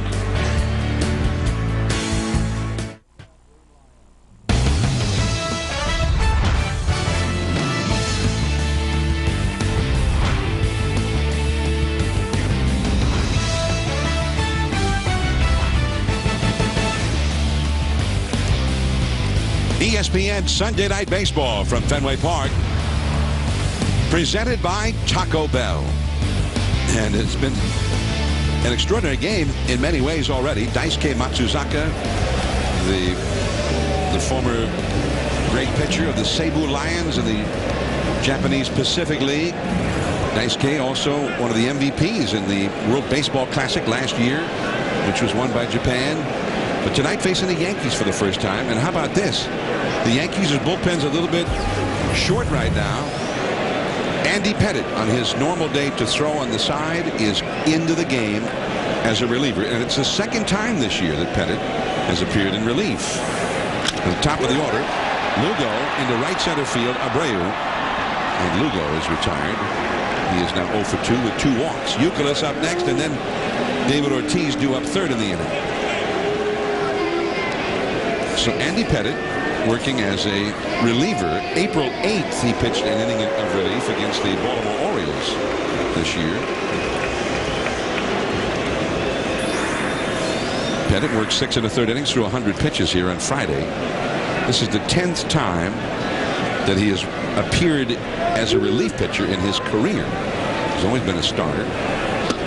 Joe, it's not that unusual when you go back into baseball history for top starters to also appear in relief occasionally. Well, they threw on their second day when they, you had 4-man rotations, and there were a lot of times when I've seen guys come in. They sent Don Drysdale in after pitching 2 days earlier to strike me out in a game. I always remember that. Wow. Yeah. Well, that was just... I just got through facing him 2 nights ago and didn't like it. Now he comes in relief. That was deep and foul, very much foul, off the bat of Kevin Youkilis. Juan Marichal would do it. Yeah. Warren Spahn would do it. And At some point, it became less and less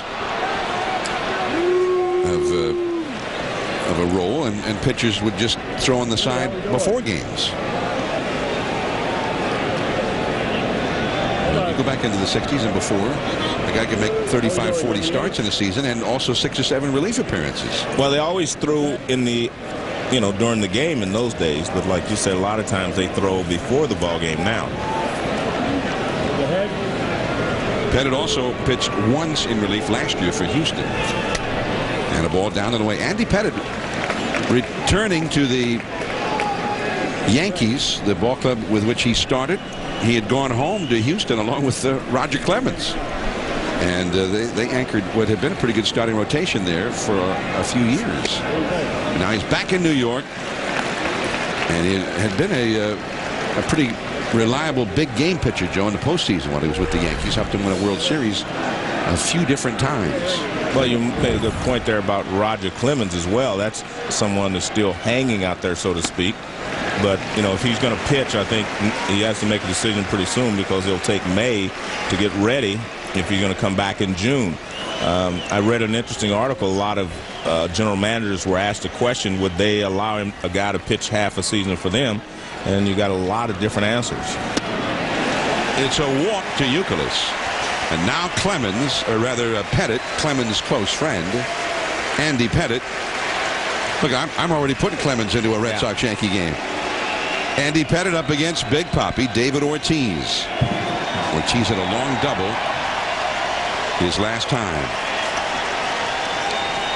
So we've got stuff happening here, Joe, that usually you don't see nowadays happen until the postseason. A starter pitching in relief. And here is the outstanding starter against the great slugger. That's a double play ball. Jeter gets one to first.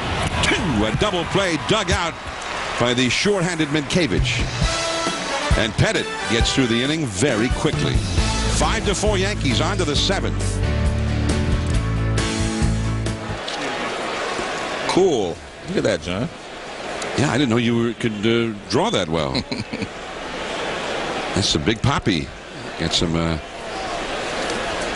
baseball, an art form there, and a foul hit by Johnny Damon. The top of the order for the Yankees against Daisuke Matsuzaka as we go to the 7th. Yankees have put 5 runs on the board against Daisuke tonight. Johnny Damon 1 for 3. Boys and Girls Clubs of America is the official charity of Major League Baseball. Together, they create a positive place for kids. Derek Jeter on deck. Bobby Abreu due up 3rd in the inning. And Matsuzaka up and away with his 90th pitch of the night. He's allowed 7 hits. He's had 5 strikeouts, 1 walk. He's hit 2 batters. And one of those hit batsmen turned into a run, and one of them helped create a run. The Yankees keep putting their first man up in the inning on base, too, Joe. They've done it in 4 consecutive innings, and in 3 of those innings they scored. Well, this is the 4th time through the order. I mean, these guys are facing him, so they should have an idea what they wanted. You saw Johnny Damon jump on the first pitch because he knew pretty much that he was going to try to get ahead of him, and now he's in a battle. But I think you'll see some adjustments made by the Yankee hitters as we go through this time. 2-2.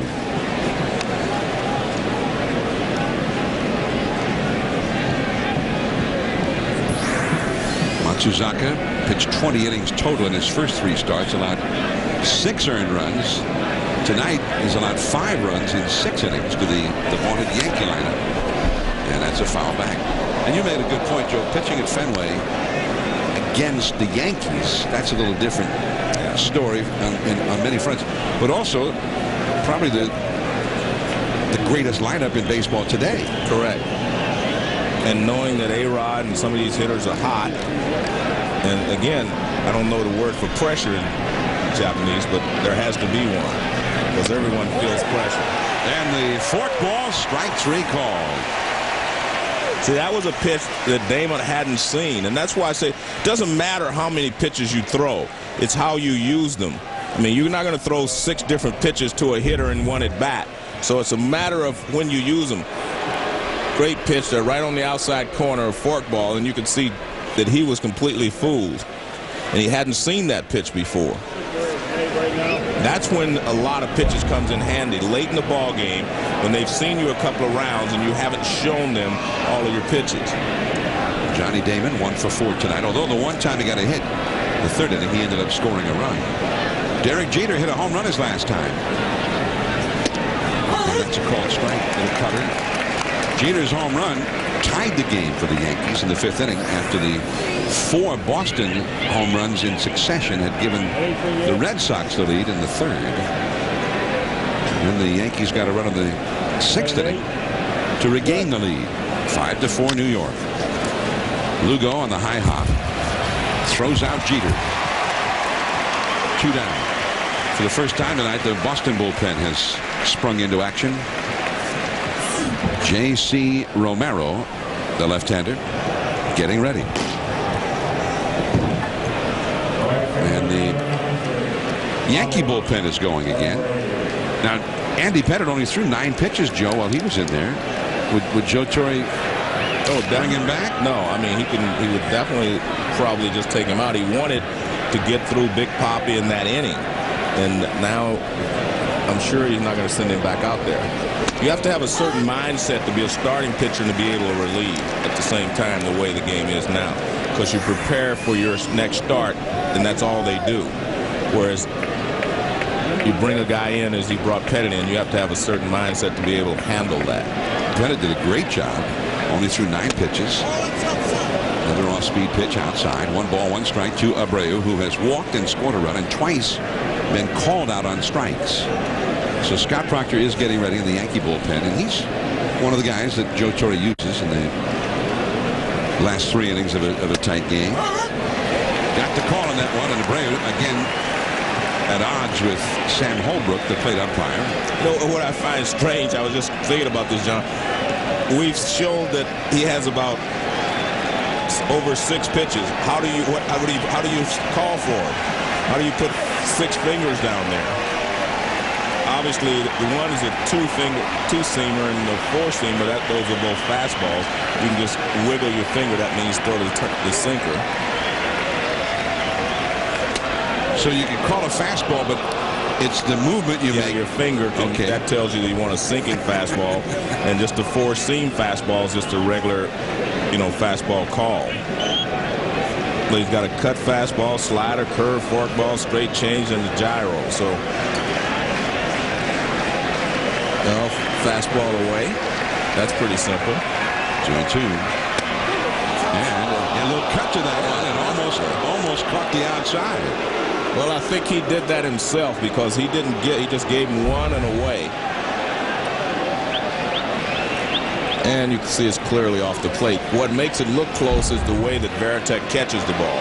He receives the ball so well, and that's why a lot of pitchers love pitching to him. Had me going for it. Yeah, and you can see again it was clearly off the plate. 3-2. Alex Rodriguez on deck, and Abreu fouls one away. Still 3-2. Romero getting ready in the Boston bullpen.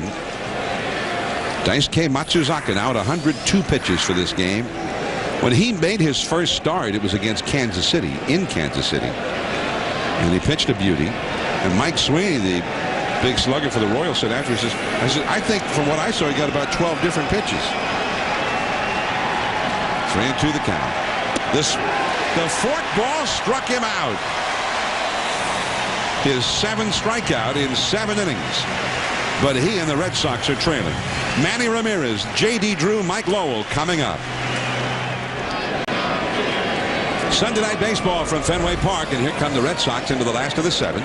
The New York Yankees 5 and the Red Sox 4. And Manny Ramirez, who has 1 long home run already tonight, will lead it off against Scott Proctor, the 30-year-old right-hander. In from the Yankee bullpen, there's Manny. And Proctor may be extra careful with Manny, who has hit 3 home runs and 8 career at-bats against him. Fastball right there for a called strike. Proctor got into 83 games last year, leading the American League in that category. Become a very reliable pitcher, and he's a workhorse. This is his 12th game of the year and the Yankees' 17th game. That slider a beauty, and quickly he's ahead of Manny Ramirez, 0-2. Manny's had 8 career at-bats against Proctor, 3 hits, all of them home runs.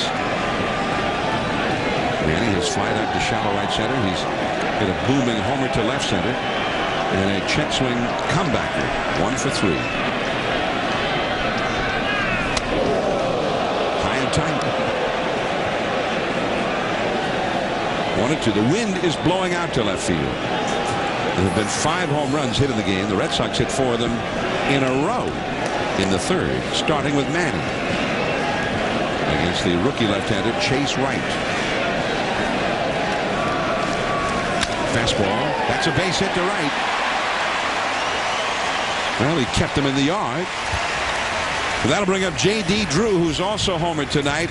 And we're going to go to the studio for a SportsCenter 30 at 30 update with Dave Revsing. Thank you, John. Diamondbacks and Giants earlier. Barry Bonds going deep for the 2nd straight day, taking Yusmeiro Petit out in the 4th, number 740 of his career. So 16 away from passing Hank Aaron. Giants win at 2-1.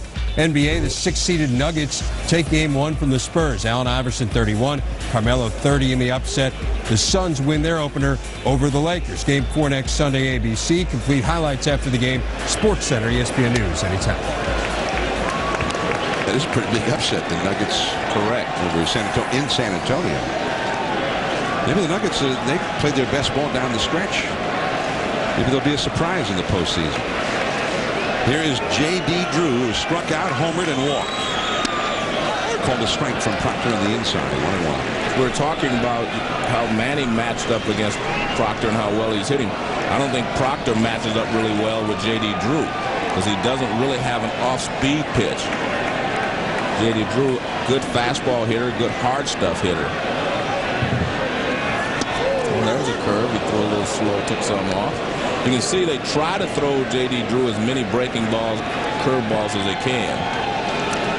We saw that with Wright, and we saw it with Bean, and now we see it now with Proctor. There's another one. Toward the wall, but is it going to make it? Yeah. Scrapes off the bottom of the wall. Cabrera plays the carom. Manny to third, a double for J.D. Drew, and Fenway Park, the friendly new home for J.D. Drew. Just a high fly ball, and it scraped off that wall. Well, he threw him 2 straight curveballs, and again, they try to throw him a lot of curveballs to keep him off balance. And you can see he's off balance, big curveball. He just fights it off the other way. But as you mentioned, the fact that this is a small ballpark, it hits right above the V there. And it's a double, and runs at 2nd and 3rd now. So Proctor is immediately into very big trouble, and Ron Guidry goes to the mound to speak with him, and the Yankee bullpen is working with Mike Lowell coming up. There is the right-hander Luis Vizcaíno getting ready in the Yankee bullpen.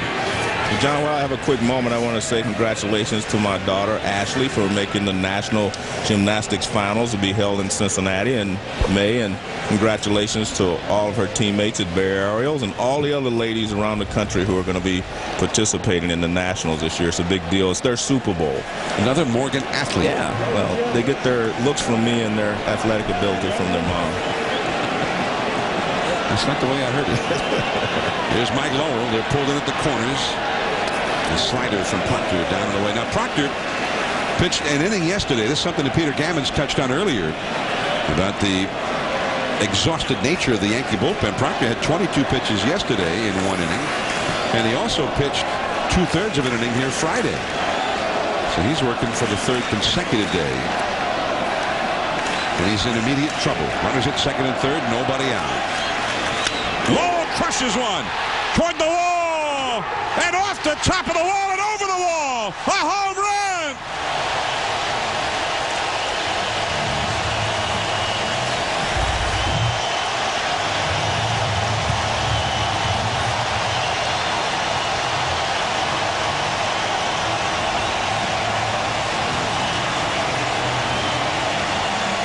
Boston has been playing come from behind all weekend, and they do it again.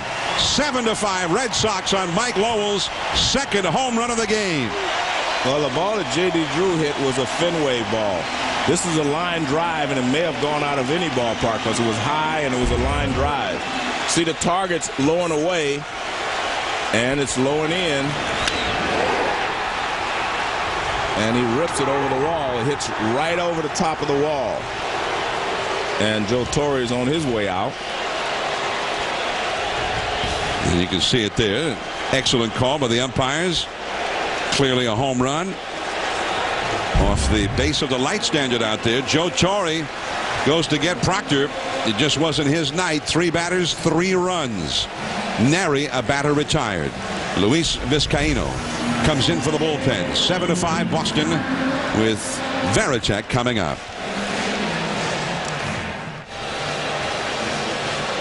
Red Sox 7, Yankees 5. The Red Sox have been hitting the long ball tonight, including a record-tying 4 consecutive home runs back in the 3rd inning against young Chase Wright. Manny Ramirez got it started. Then J.D. Drew. He was followed in short order by Mike Lowell. That ball is hit, but that one is on its way. Number 4 in a row. And the Red Sox have gone ahead on 4 swings of the bat here in the 3rd. Well, I've never seen anything like that, John. I've never seen 4 home runs in a row.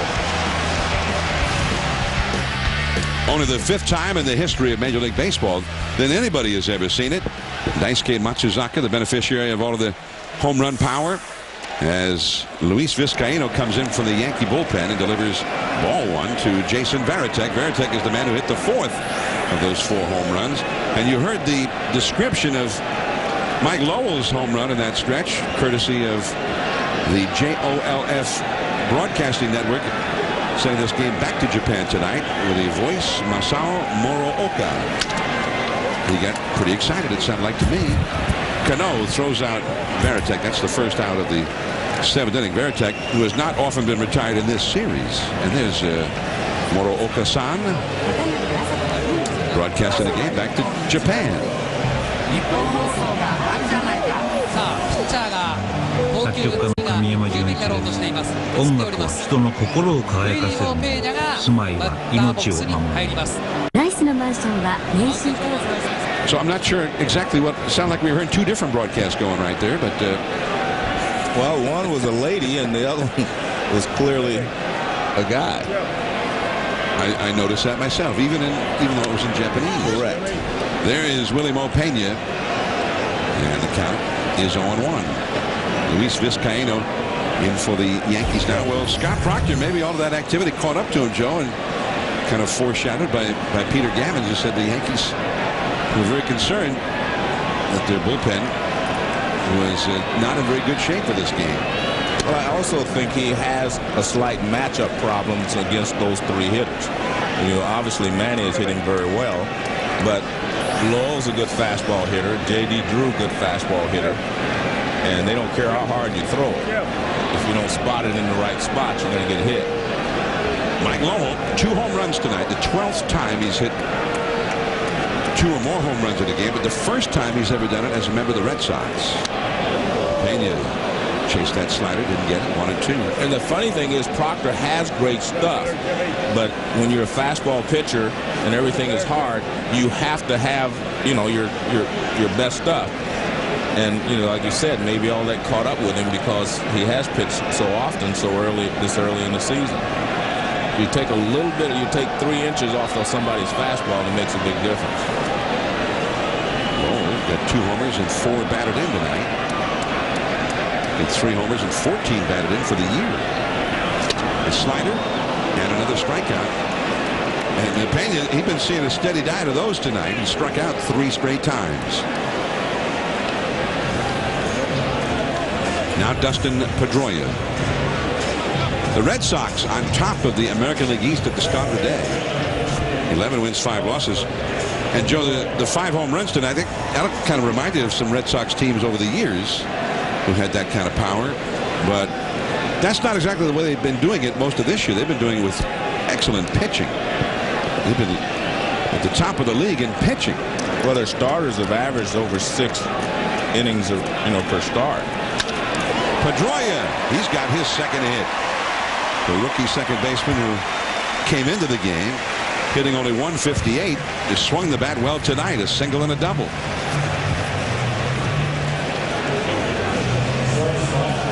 Only the second single for the Red Sox tonight out of their 10 hits.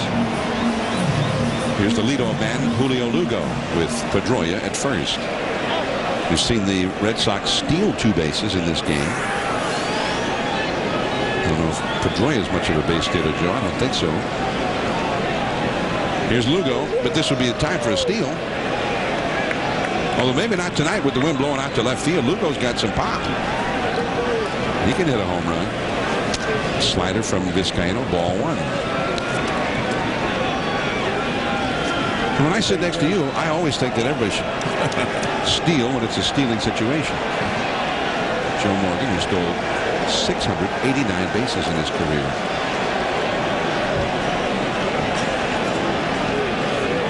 Only got caught 3 times. It's a strike to Lugo.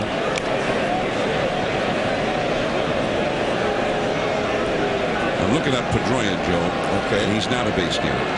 The most bases he ever stole in 1 year, 8. It was Portland and Pawtucket 2 years ago. Well, I would say that qualifies him as a non-base stealer. Non-base stealer, yeah. But he'll be off and running at the crack of the bat with 2 down, and Lugo fouls one into the crowd. 1 ball and 2 strikes. 7-5, Boston ahead. Much more baseball coming up in the week to come on ESPN. Tomorrow's the Yankees in Tampa Bay. And what about the bullpen for tomorrow's game? For Joe Torre, they may have to bring somebody up from the minor leagues to fortify that bullpen. Kei Igawa, the left-hander from Japan, will pitch that one at 7 o'clock on ESPN. Wednesday, Tigers and White Sox. That's a great matchup on ESPN too. Tomorrow could be tough because the Tampa Bay Devil Rays have some good hitters on that ball club. A lot of good young hitters. Casey Fossin's one of their better pitchers too, and a left-hander, used to be with the Red Sox. And they can give you a lot of trouble. Carl Crawford, Rocco Baldelli, Upton, and Delman Young, good hitters. And young hitters. And they steal bases. They put a lot of pressure on a pitcher and on a defense. 2-2 the count to Julio Lugo. I would love to do a Tampa Bay game so I can see all those good young players. I just watch them on the highlights and watch them through the news and read about them in the newspaper. I'd love to see them play. It's tomorrow on ESPN. I think Rick Sutcliffe and Dave O'Brien will have that telecast. You know, unless they're getting a week off already. 2-2 the count. The slider. Ooh. And everybody moved. That looked pretty good. I moved. Vizcaino catches it barehanded when he threw it back because he was a little bit upset. Everybody moves on this. And according to K-Zone, it's a little low, but you see everybody was moving. Watch. Vizcaino just reached out and caught it with his bare hand. He was not happy. 3-2. And I think the umpire, Sam Holbrook, was not happy to see him catch it barehanded. Pedroia runs from first, and he walks him. Sinking fastball that missed. And the inning moves on for Kevin Youkilis. I've got 8 walks issued by Yankee pitchers. Yeah, we were talking about that. You cannot walk a lot of hitters here in Fenway Park because the Red Sox offense comes alive here in this ballpark. Ron Guidry, the pitching coach, back to the mound. He's been out there about as much as any one of the Yankee pitchers. Well, I think he's out there to calm Vizcaino down because, you know, the bench thought that was a strike, and Vizcaino obviously thought it was a strike, and so did the catcher Neves. Sean Henn, another Yankee rookie, a left-hander up in the bullpen now, with the presence of Big Papi looming on deck. So Henn could be getting ready just in case David Ortiz comes up here in the 7th. 3 runs already in. And Boston is ahead 7-5 as Marty Aronoff, here in part of our telecast, Joe, just sent me a note saying the Red Sox had the lucky 7 going this weekend. They won Friday 7-6. They won yesterday 7-5. Now they're leading tonight 7-5. Slider misses to Youkilis, who is 0 for 2 with 2 walks. Youkilis came into the game with a batting average that's down, but he's ordinarily going to get a lot of walks. We've got 2 of them tonight. Trying to be the RBI man here. That slider is a strike. 1 ball, 1 strike. Luis Vizcaíno, a veteran pitcher. When the Yankees got him, he was part of the Randy Johnson deal. The Yankees trading Randy Johnson back to the Arizona Diamondbacks. And as the Yankees are going to get Chin-Ming Wong back on Tuesday, looks like the Diamondbacks could get Randy Johnson back from the disabled list for the first time, maybe as early as Tuesday. Slider taken, 2-1. Nobody wants anybody to have even a chance to hit one in the air to left field tonight.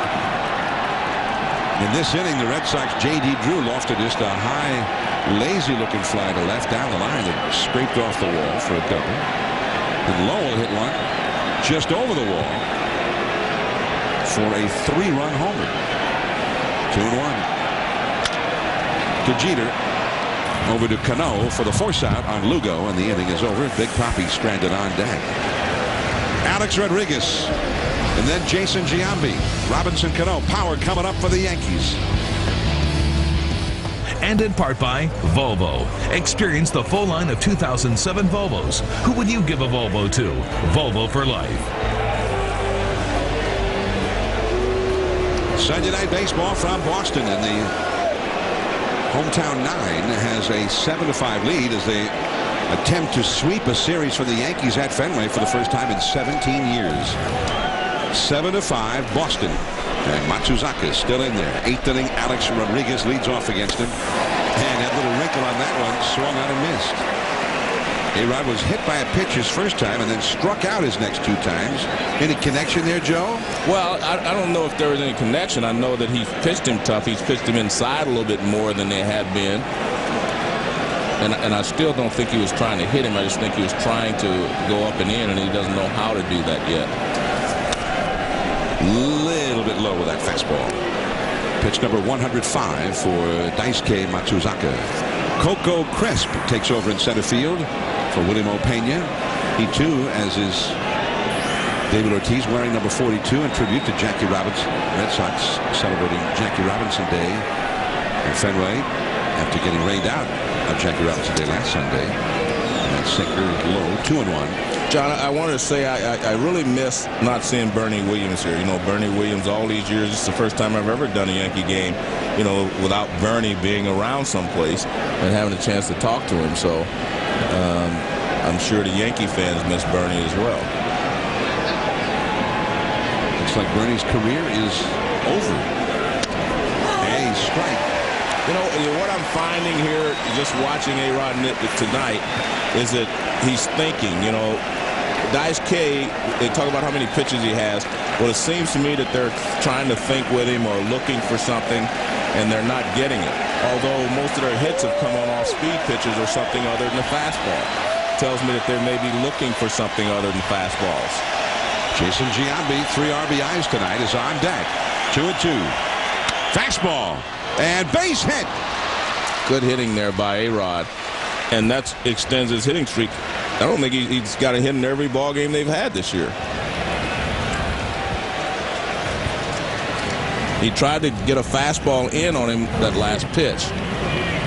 And I wondered how long they were going to stay with him. We'll take a look at these pitches. Breaking ball away. Low fastball. Another sinking fastball. Little slider, cut fastball, and another fastball in, and he fights it off to right center field. I mean, that's just good hitting right there. See, he's taking everything the other way. And there's more to A-Rod this year than just hitting home runs. I mean, he is hitting in the clutch. He's hitting with runners in scoring position. He's doing everything right. Standing ovation for Daisuke Matsuzaka. And he doffs his cap in appreciation. He departs with a 7-5 lead as Hideki Okajima, his fellow countryman, comes into the game.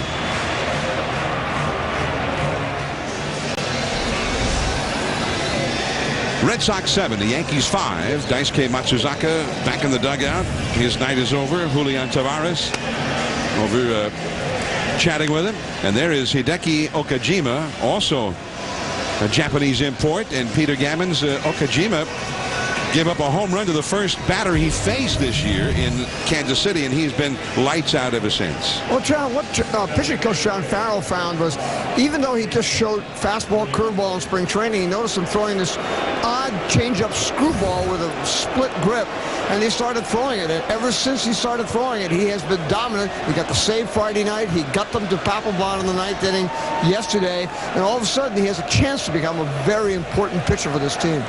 Well, he's a huge star in Boston already after filling in for Papelbon on Friday, and then they brought him in yesterday and he got it done again, and he got a huge ovation when he left the ball game yesterday as he delivers ball one to Jason Giambi.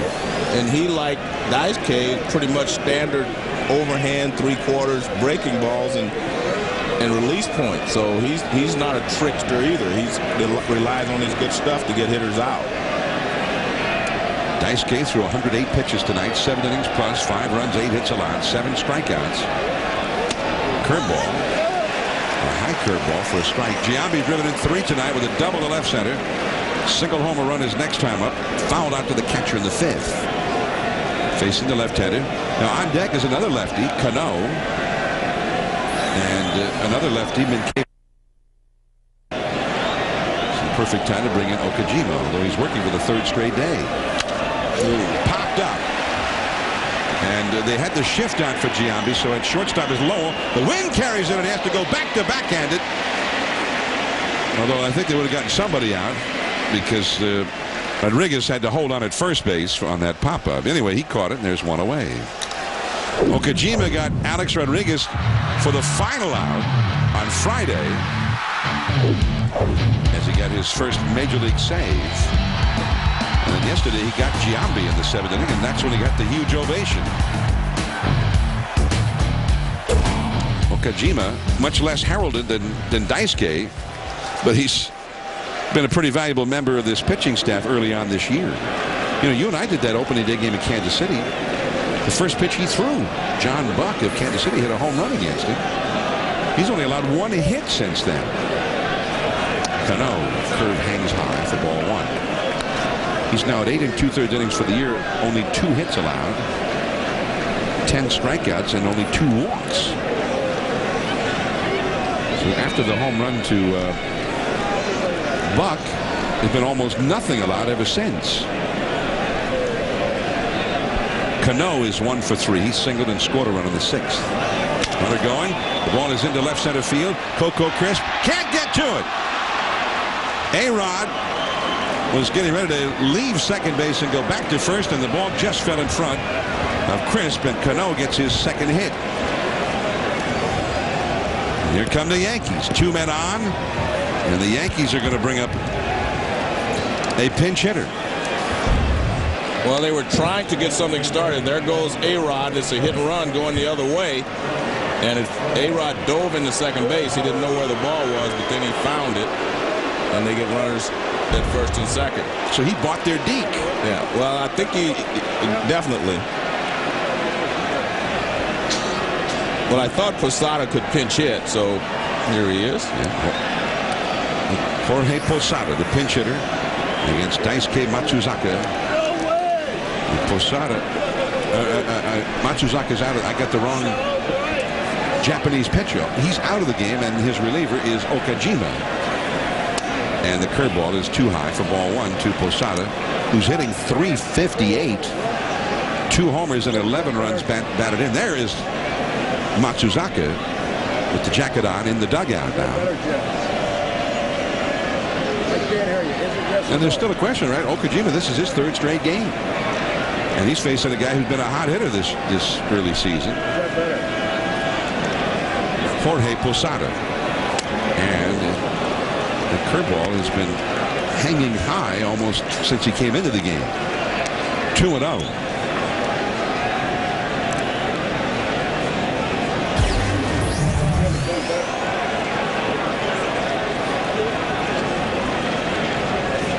Brendan Donnelly up in the Boston bullpen, and you see the Red Sox, the starters, the relievers, they've been good all the way around, and one I think leads into another.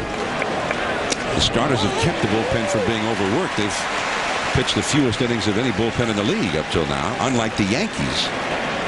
2-1 now to Posada.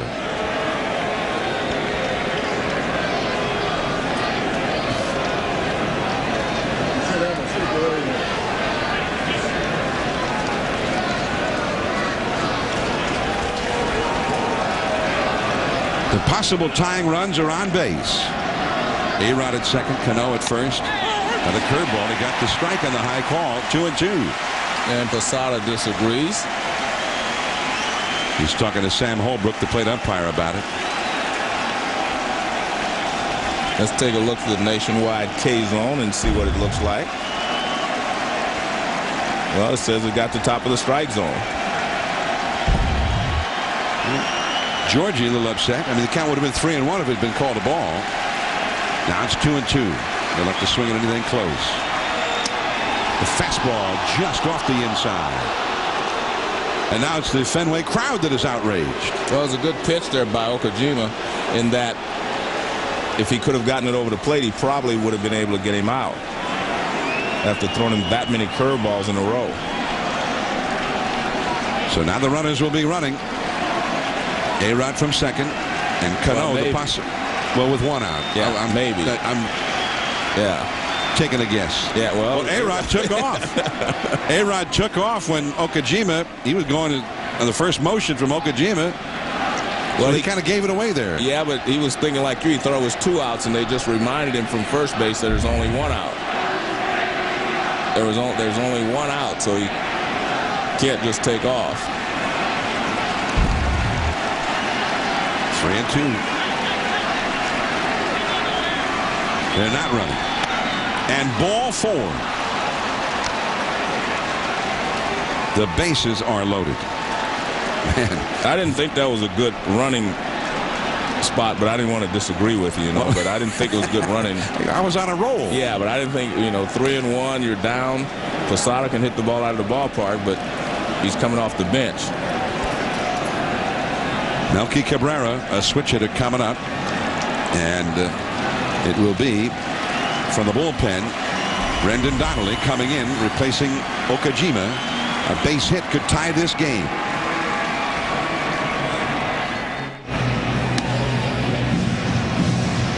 Sunday Night Baseball from Fenway Park. The Yankees trailing the Red Sox 7-5, but the Yankees threatening to make a move here in the 8th with the bases loaded and 1 out right after the game. Stay tuned for SportsCenter on ESPN. Barry Bonds, another home run. He's got 6 already, right at the top of the National League for the year, and 15 behind the home run king, Henry Aaron. Smoltz and Glavine, the former teammates, battled at Shea today, and one-on-one with Dwayne Wade, all that and more, including the entire day in baseball on SportsCenter right after the game. There's the former Angels right-hander, Brendan Donnelly. Pretty good numbers, but he's been used differently by Terry Francona. He rarely goes in for an inning. He's usually in for a matchup here, 1 or 2 hitters. And he's had success at that. The Boston bullpen, meanwhile, is very busy behind him. Miguel Cairo, the pinch runner at first base for Posada. Cairo is the possible go-ahead run. Alex Rodriguez at third. Robinson Cano at second. Cairo at first. And that is too low. The changeup missing for ball 1. Maybe a split-fingered pitch. There is Mike Timlin up in the Boston bullpen. The right-hander. Melky Cabrera, 0 for 3 in the game. And he has not hit that well early on this year. His average for the season, an even 200. The middle infield double play depth. That is a foul ball. 1 ball and 1 strike. Friday night, the Yankees carried a 6-2 lead into the 8th inning, only to see the Red Sox rally, and finally with a 6-3 score and a couple of men on base, Joe Torre went to Mariano Rivera, the great Rivera, the closer, and then he got lit up. It was a shock.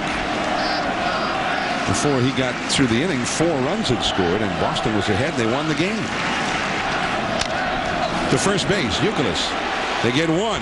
Lugo will not attempt 2, and he is arguing with the umpire, Randy Marsh, that The runner, Cairo, went out of the baseline, and it should be an automatic double play. Well, he could tag the bag because I was watching him. He slid wide, but he was able to tag the bag in his slide, and that if you can do that, you're not going to get called in that situation. Now watch where he ends up. Now he can reach the bag, so he touches the bag actually. So anytime you touch the bag, they're not going to call it.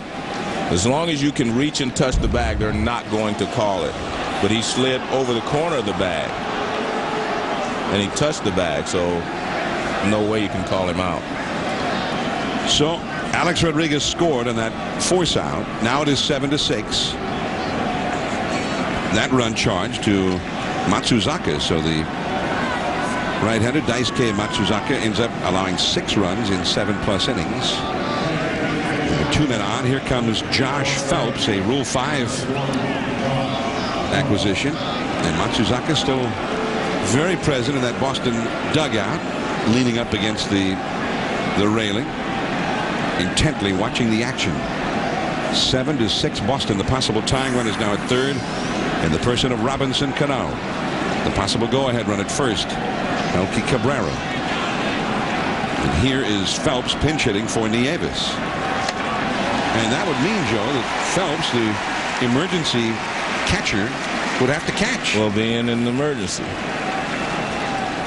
They're playing this game like a postseason game. This is... Well, if you're the Yankees, you're trying to avoid a sweep. You lost the first 2 ball games. You're throwing it all out there tonight. Andy Pettitte worked in relief tonight. That's a foul, and hitting the deck was Robinson Cano. 0-2 the count. Donnelly quickly ahead of Phelps. Phelps hitting .294, 5 hits, 17 at bats, including a home run. You know, when I sit in, I talked to Posada tonight about his thumb, and he knew that he could play if he had to. You know, I found out that one of his uncle, Leo Posada, was one of my teammates in the minor leagues and a great, great hitter. And he helped Posada straighten himself out as a hitter. And I had a chance to talk to him tonight, so it was great with Posada and his uncle Leo. Josh Phelps, the hitter right here. 2 on, 2 out. And a great play by Pedroia. The side is retired. Josh Phelps hit a screamer, headed for center, and a tie game. And Pedroia with a diving interception to end the inning. And Matsuzaka can still win this one. Leading the cheers, 7-6 Red Sox. Now the Excedrin trivia question. Among active players, who has hit the most home runs as a visiting player at Fenway Park? Is it Jason Giambi, Alex Rodriguez, Frank Thomas, or Jim Thome? I'm guessing Frank Thomas. He figures that he did a lot with that big wall out there in left field. But it's Jim Thome. 19 home runs in his career at Fenway Park. Several changes for the Yankees. Sean Henn, the rookie left-hander, into the pitch. And Big Papi, David Ortiz, fouls one back onto the rooftop. Strike 1. Ortiz is 1 for 4 in this game. Josh Phelps stays in to catch. Miguel Cairo is the new first baseman after being a pinch runner. David Ortiz, 6 homers, 17 batted in. I mean, his numbers are awesome. I mean, that would translate to more than 170 RBIs over the full season, just to give you an idea of his pace. But it's not even close to A-Rod. It's almost half of what A-Rod has driven in. That's a called strike. 1-2, Sean Henn. Out in front, do you see Henn's numbers in 8 games? He's done a pretty good job. He's the 6th Yankee pitcher of the game. Speaking of Boston, the Red Sox bullpen is getting ready for the 9th inning. That's too low, 2-2. When the Yankees went on the top of the order, and there's Jonathan Papelbon. He got the save here yesterday. It would be Damon, Jeter, Abreu, and if anybody gets aboard, Alex Rodriguez, the red-hot A-Rod, would come up with a chance to do some serious damage. Papelbon getting ready for the ninth. Ooh, that looked pretty hittable, Joe. Yeah. The performance that Papelbon put on in Texas a couple of weeks ago for us, that's one of the best, most dominant jobs I've seen over, 1 and the 3rd innings there in Texas. He was unhittable that night. 2-2 the count to David Ortiz, Manny Ramirez, and J.D. Drew to follow. Left center. And Melky Cabrera. Everything to left field in the air has the crowd excited tonight with the wind blowing out. Jonathan Papelbon. And here it is, Joe, that April the 8th. Michael Young was at the plate with 2 runners on. Then 5 days later, he blew Vladimir Guerrero away. And then yesterday, he blew Derek Jeter away. That's the kind of stuff that he has. Well, he's got the right makeup to be a closer. I mean, he loves it. And he has a lot of energy he brings in with him. Manny Ramirez up against Sean Henn with 1 away. Manny has 2 hits tonight, a homer and a single. He's been the igniter for the Red Sox. His homer in the 3rd came when they were trailing 3-0. And it started the stretch of 4 consecutive home runs, equaling a major league record. In the 7th inning, he singled when they were down 5-4. And that started a 3-run rally. All of the runs scoring when Mike Lowell hit a 3-run homer over the wall. There's Lowell. He's in the hole with J.D. Drew out on deck. And the fans start chanting Manny. Did you see the New Yorker feature on Manny Ramirez? Yeah, I saw it. It was interesting. I mean, his teammates think he's a little strange. I mean, David Ortiz says, he's from another planet. And he says it lovingly. Oh, love. They all love Manny. 1 ball, 1 strike to Manny Ramirez. Too low. 2-1. By the way, Josh Phelps is catching now. First time he has caught in the majors in nearly 6 years. Last time he caught a game was with Toronto in 2001. And by the way, he's no rookie. He's a Rule 5 draftee, but not a rookie. He's been around a long time. With the Blue Jays, Cleveland, Tampa Bay. Fastball to strike.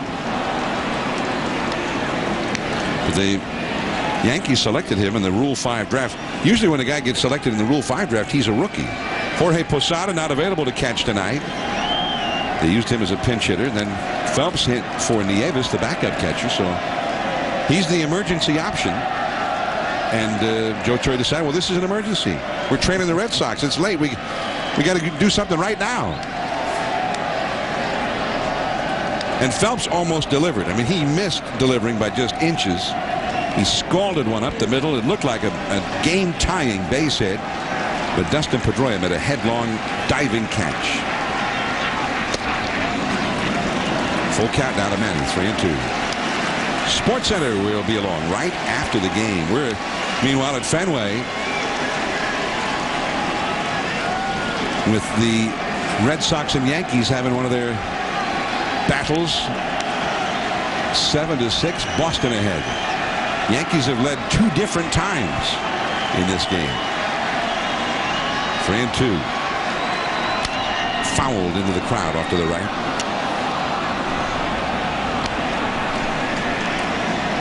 The last time the Yankees were swept in Fenway Park was all the way back in 1990 at the end of August and into September. John, I think you had the roles reversed this year from last year. When the Yankees came in here last year, Boston didn't have a pitching rotation for those 5 games, and they swept them. Coming in this time, the Yankees are the ones that had to mix and match their pitching rotation. Back onto the rooftop, 3-2. Yeah, they had Pettit for game 1, and then they had a couple of rookies after that. The Red Sox, meanwhile, had their big 3 lined up. Yeah, and that's the way the Yankees were when they came in last year. They were ready for that series. It was a disaster for the Red Sox. The Yankees came in and just laid waste to them, winning 5 games in 4 days last August. And the Red Sox were basically left for dead. Yeah, I think in the pennant race. That basically ended their threat to the Yankees. Manny with his third hit of the night. Well, he said he was going to get hot tonight, and I have to agree, he is swinging the bat very, very well. Hit number 11 for the Red Sox. Well, let's take a look at K-Zone. His pitches away, a little slide piece out there. And he rips it right back through the middle. Look at the balance. He just stays there and just drives the ball back through the middle. When he raises his back foot, that lets him keep his bat level a little longer through the hitting zone, and that's how he's hitting line drives. Now J.D. Drew. He's had a homer and a double tonight. A ball inside. You know, Drew, known primarily as a pull hitter, but he might fancy a stroke that allows him to take advantage of that wall in left field, Joe, as the year goes along. As he did in the 7th inning when he hit a high fly ball that scraped off the wall, and he got himself a double in that 3-run rally. Alex Rodriguez is going to go after Drew at first in time, and Manny moves up to second. 2 down, and Mike Lowell. The Yankees, we mentioned Pettit went on Friday, then go back earlier in the week when they played Cleveland. They had Chase Wright in his major league debut Tuesday. Kei Igawa from the Japanese league pitched Wednesday. And Darrell Rasner, another rookie, pitched Thursday. Then Pettit here, Jeff Karstens yesterday, and Chase Wright again tonight. So without Messina, without Pavano, without Chin-Ming Wong, the Yankee rotation is not, it's missing.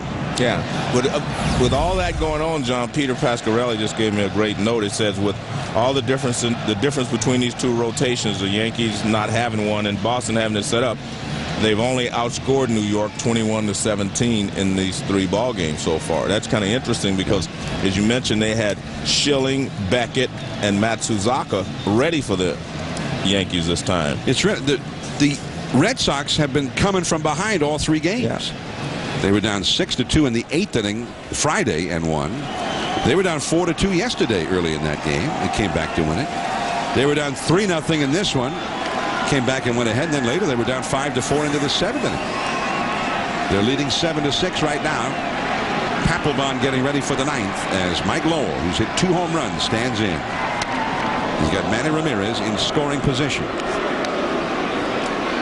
And the only time the Red Sox have had a hit with a runner in scoring position in this game was Lowell's 3-run homer in the 7th. They have had 1 hit at 9 such at bats in the game. 1-0 the count from Sean Henn. 2-0. They've got Varitek on deck, the switch hitter. There was the first home run. That was the 3rd in a row that left the yard entirely back in the 3rd inning. Then the 3-run homer just over the wall. That put Boston ahead. That was the big one in the 7th. They were down 5-4, and then suddenly we're ahead 7-5. Away. Well, now Henn's got first base empty, but the man on deck is having the best weekend of any of the Red Sox hitters, and he seems to be a better right-handed hitter than left-handed, and that's Jason Varitek. There he is on deck. 3-0 though to Lowell. Is he swinging here if he likes to pitch? Don't be surprised if they don't. Well, they thought he might be. Took a little bit off of that. 3-1. 7-6 Boston in the 8th inning. Boston has hit 5 home runs tonight. Yankees have hit 1. Derek Jeter. A wild back and forth game. Far from over. 1-run game. Ball 4. 2 men on, 2 men out. Varitek coming up. And let's go to SportsCenter for a 30 at 30 update with Dave Revson.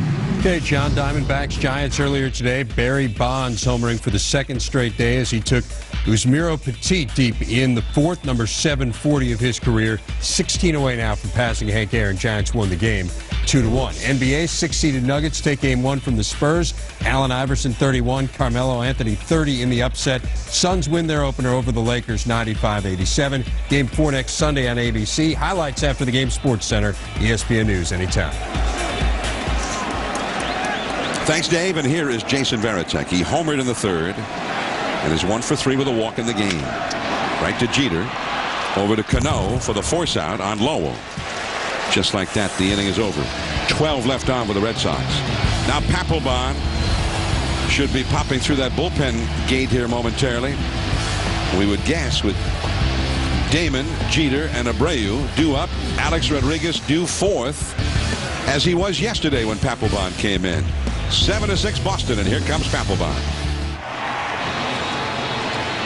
Just moments ago, Jonathan Papelbon made it in through the bullpen gate and gave it the high five there with the Boston policeman. And the crowd appropriately went nuts as he came in. He has been automatic so far this year. 5 for 5 in his save opportunities. He only allowed 1 hit in his 6 previous appearances. And as we saw him in that game with Texas, Joe, where he came out of the 8th inning on Sunday Night Baseball, most of the time this year he's been almost untouchable. Well, he's got such great stuff. I mean, he's got 2 out pitches, a great fastball and the splitter. I mean, he can throw either one, and he can handle any hitter in this league. And I think there is one thing we should make note of here. This is his 4th game in the last 5 days. They gave him Friday night off after 2 difficult saves in Toronto. 21 pitch, 26 pitch in 2 nights. Okajima got the save Friday. He came back, got the save yesterday, 19 pitches, and now he's going to try and do it again here against the New York Yankees. So Papelbon, who was the Boston closer last year, they were going to make him a starter this spring. And then late in the spring, they said, oh, the heck with it. Manager Terry Francona says, I want him to close. And Papelbon admitted afterward, he said, I really prefer to close myself. And so here he is, Jonathan Papelbon. But if you're the manager, this is a great security blanket to have. You can stop thinking after the 8th inning. Get it to Papelbon. Game over. We'll find out if that's the case tonight. And he delivers ball 1 to Johnny Damon. The Yankees will make him run the gauntlet. Top of the order, Damon, Jeter, Abreu. And after that, Alex Rodriguez, Jason Giambi. So some outstanding hitters are coming up here. They need 1 run to stay alive. Blew it by him. What did we get that one? Did that say 98 miles an hour? I didn't see it.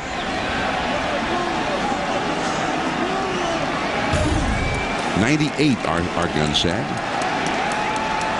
1 ball, 1 strike to Johnny Damon. He is 1 for 4. Said he was about 80% full efficiency. Wow. Man, that's why he's so tough. That great splitter.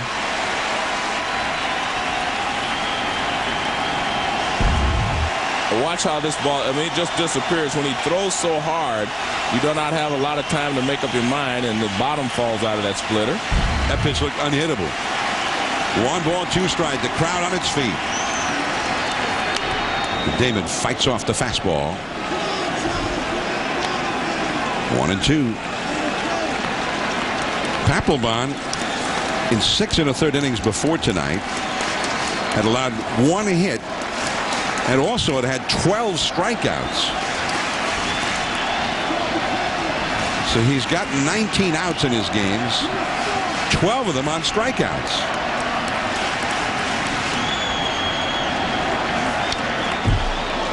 Back with the hard one again, and again Damon fights it off. Good job by Damon just to fight off that pitch.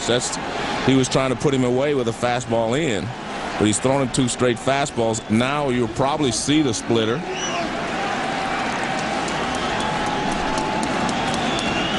Because he wasn't able to put him away with the fastball in, and he's swung over the top of the splitter, so this should be a splitter.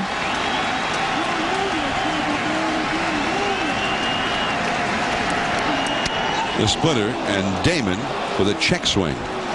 Bob Davidson ruled in his favor. Looked like a check swing from here too. 2-2. Well, you can see why all the veteran presence of Johnny Damon right here. Yeah, well, definitely there. You knew that splitter was coming. 7th pitch to Damon. 2-2 the count. Another splitter. There is Manny Ramirez. 1 away. Gritty at bat, a determined at bat by Damon, though. Well, he got pretty good wood on the ball as well. They had him played perfectly.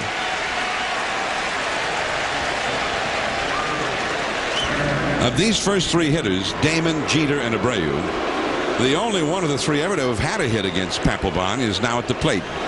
Derek Jeter is 1 for 4 with 2 strikeouts against Papelbon. Jeter is now 0 for 6 lifetime against him. Well, you mentioned the fact that A-Rod had so many RBIs, 31, and part of the reason is these guys hitting in front of him. Damon, Jeter, and Abreu. I mean, it doesn't get much better than that group. They're on base all the time. Fastball a strike. 95 miles an hour. And not only that, he has Jason Giambi hitting behind him. So he's in a pretty good spot, meaning A-Rod with these great hitters in front and a guy to protect him behind him. But can one of them get on base or more tonight and let the red-hot A-Rod face the red-hot Papelbon? He pulled that one outside. 1 ball and 1 strike. Well, it's like you said, Jeter has handled him okay. I mean, he has 1 hit against him, but this guy, when he comes in, I mean, it's a very difficult chore to get on base, simply because he's not going to walk you, and he comes right after you. He doesn't fear anybody with his fastball or his splitter, so that's why he doesn't walk a lot of guys. He's going right after you with his best stuff. And his best stuff is usually good enough. That's the pitch he struck Jeter out on Friday night when he came in. Yesterday he came in. Yesterday, I'm sorry. Friday was when Okajima finished up. Yeah. But yesterday they were in the same spot. They needed a base runner to get A-Rod up there. Well, that's a tight game. That high fastball away is just tough to catch up with, even for Jeter. Well, they could not get a base runner. A-Rod did not bat yesterday. 7-6 Boston. 2 outs away from a sweep of the Yankees. Now 1 out away. I mean, he just reached back and got a good fastball. Last 2 fastballs were up, and when he gets the ball up, it's just difficult to catch up with. I mean, he goes right after it. I mean, that's why he's not going to walk guys, because he's not afraid to go after anyone. Now watch this last one up. I mean, no chance for Jeter there on fastball inside part of the plate and up. Man, that was some serious gas right there. Yeah, I think I even saw Jeter say, wow. So Bobby Abreu, one of the best in the game at getting on base. Yeah. Trying to keep it alive for A-Rod. 2 down. He's going right after him. No, he threw him a splitter, but that's why he's so tough. Again, he doesn't fear anybody. A little shocked shocked me there that he started him with a splitter, though. Showed him some respect. Yeah. Alex Rodriguez on deck would be next if Abreu can keep the Yankees alive. Well, Abreu knows he's going to get a fastball here. Let's see if he can catch up with it. Out of the strike zone, and Abreu rarely goes out of the strike zone. 2-0. He's going to get another fastball. It's interesting whether Abreu says, well, I can drive the ball in the gap and get an extra base hit or hit it out of the ballpark, or do you try to take and get A-Rod up there? I say he goes after it if he gets the fastball that he wants. The wind continues to blow out toward the wall in left field. 2 down. Everybody standing at Fenway Park. Strike. Man. A beauty at the knees on the outside. Abreu tonight has walked, and then his last 3 at-bats he has struck out. And that could not have happened many times in his career. 3 consecutive strikeouts. I'm a little surprised he took that last fastball, though. 2-1. Now 3-1. And does Papelbon sneak a glance over at Alex Rodriguez? There's A-Rod on deck. To be honest with you, I don't think he's afraid of A-Rod. I don't think he's afraid of anyone. A-Rod has had this uncanny ability in the 9th inning of games to get the big hit when having the opportunity. Well, he did not take that one, Joe. Fouled out of play on a fastball. 3-2. Well, he couldn't afford to take that one. You would not want to hit against a guy like Papelbon with 2 strikes when he can overpower you with a fastball, or he can get you out with his splitter. Well, this will tell you whether, he's worried about Alex or not. When you have a fastball like his, you go after the hitter, but if he throws a splitter, it tells you he's not afraid of anybody. 3-2 with 2 down. And he walked him. He went with the fastball, but out of the strike zone. And Abreu keeps the Yankees going. And Alex Rodriguez, who has been huge in situations much like this.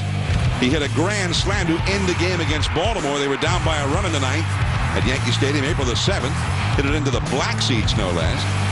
And then Thursday, he did it against Cleveland at Yankee Stadium. They were down 6-5, and he hit a 3-run shot to make them a winner again. So he's done it twice at Yankee Stadium. Well, it's just this month. This is a great matchup now. Power on power.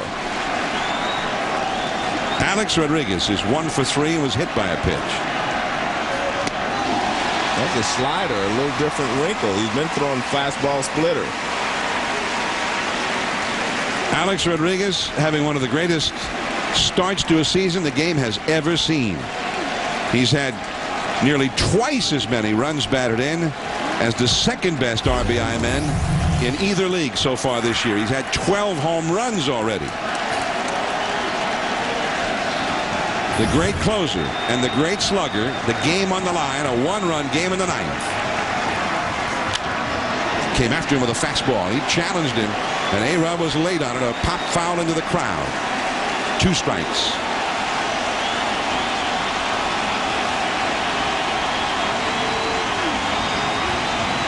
Now he's got A-Rod at a distinct disadvantage. I mean, he has 2 or 3 ways he can go.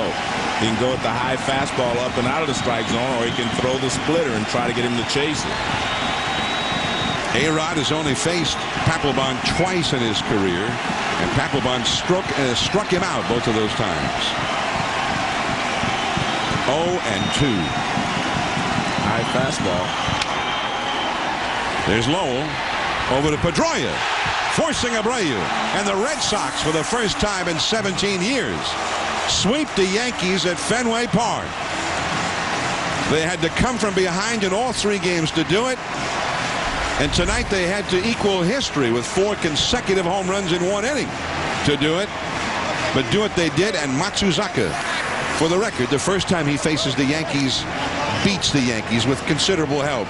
Considerable help.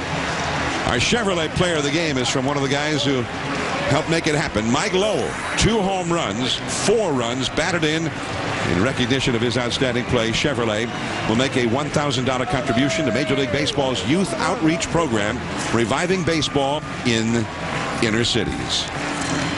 So the Red Sox take the measure of the Yankees 3 in a row with their 3 best, Schilling, Beckett, and Matsuzaka, in every game of battle tonight. They do it 7-6. Fenway Park. Stay tuned now. SportsCenter is coming up next. Now for Joe Morgan and Peter Gammons. This is John Miller saying good night to you from Fenway Park. This has been a presentation of ESPN, the worldwide leader in sports.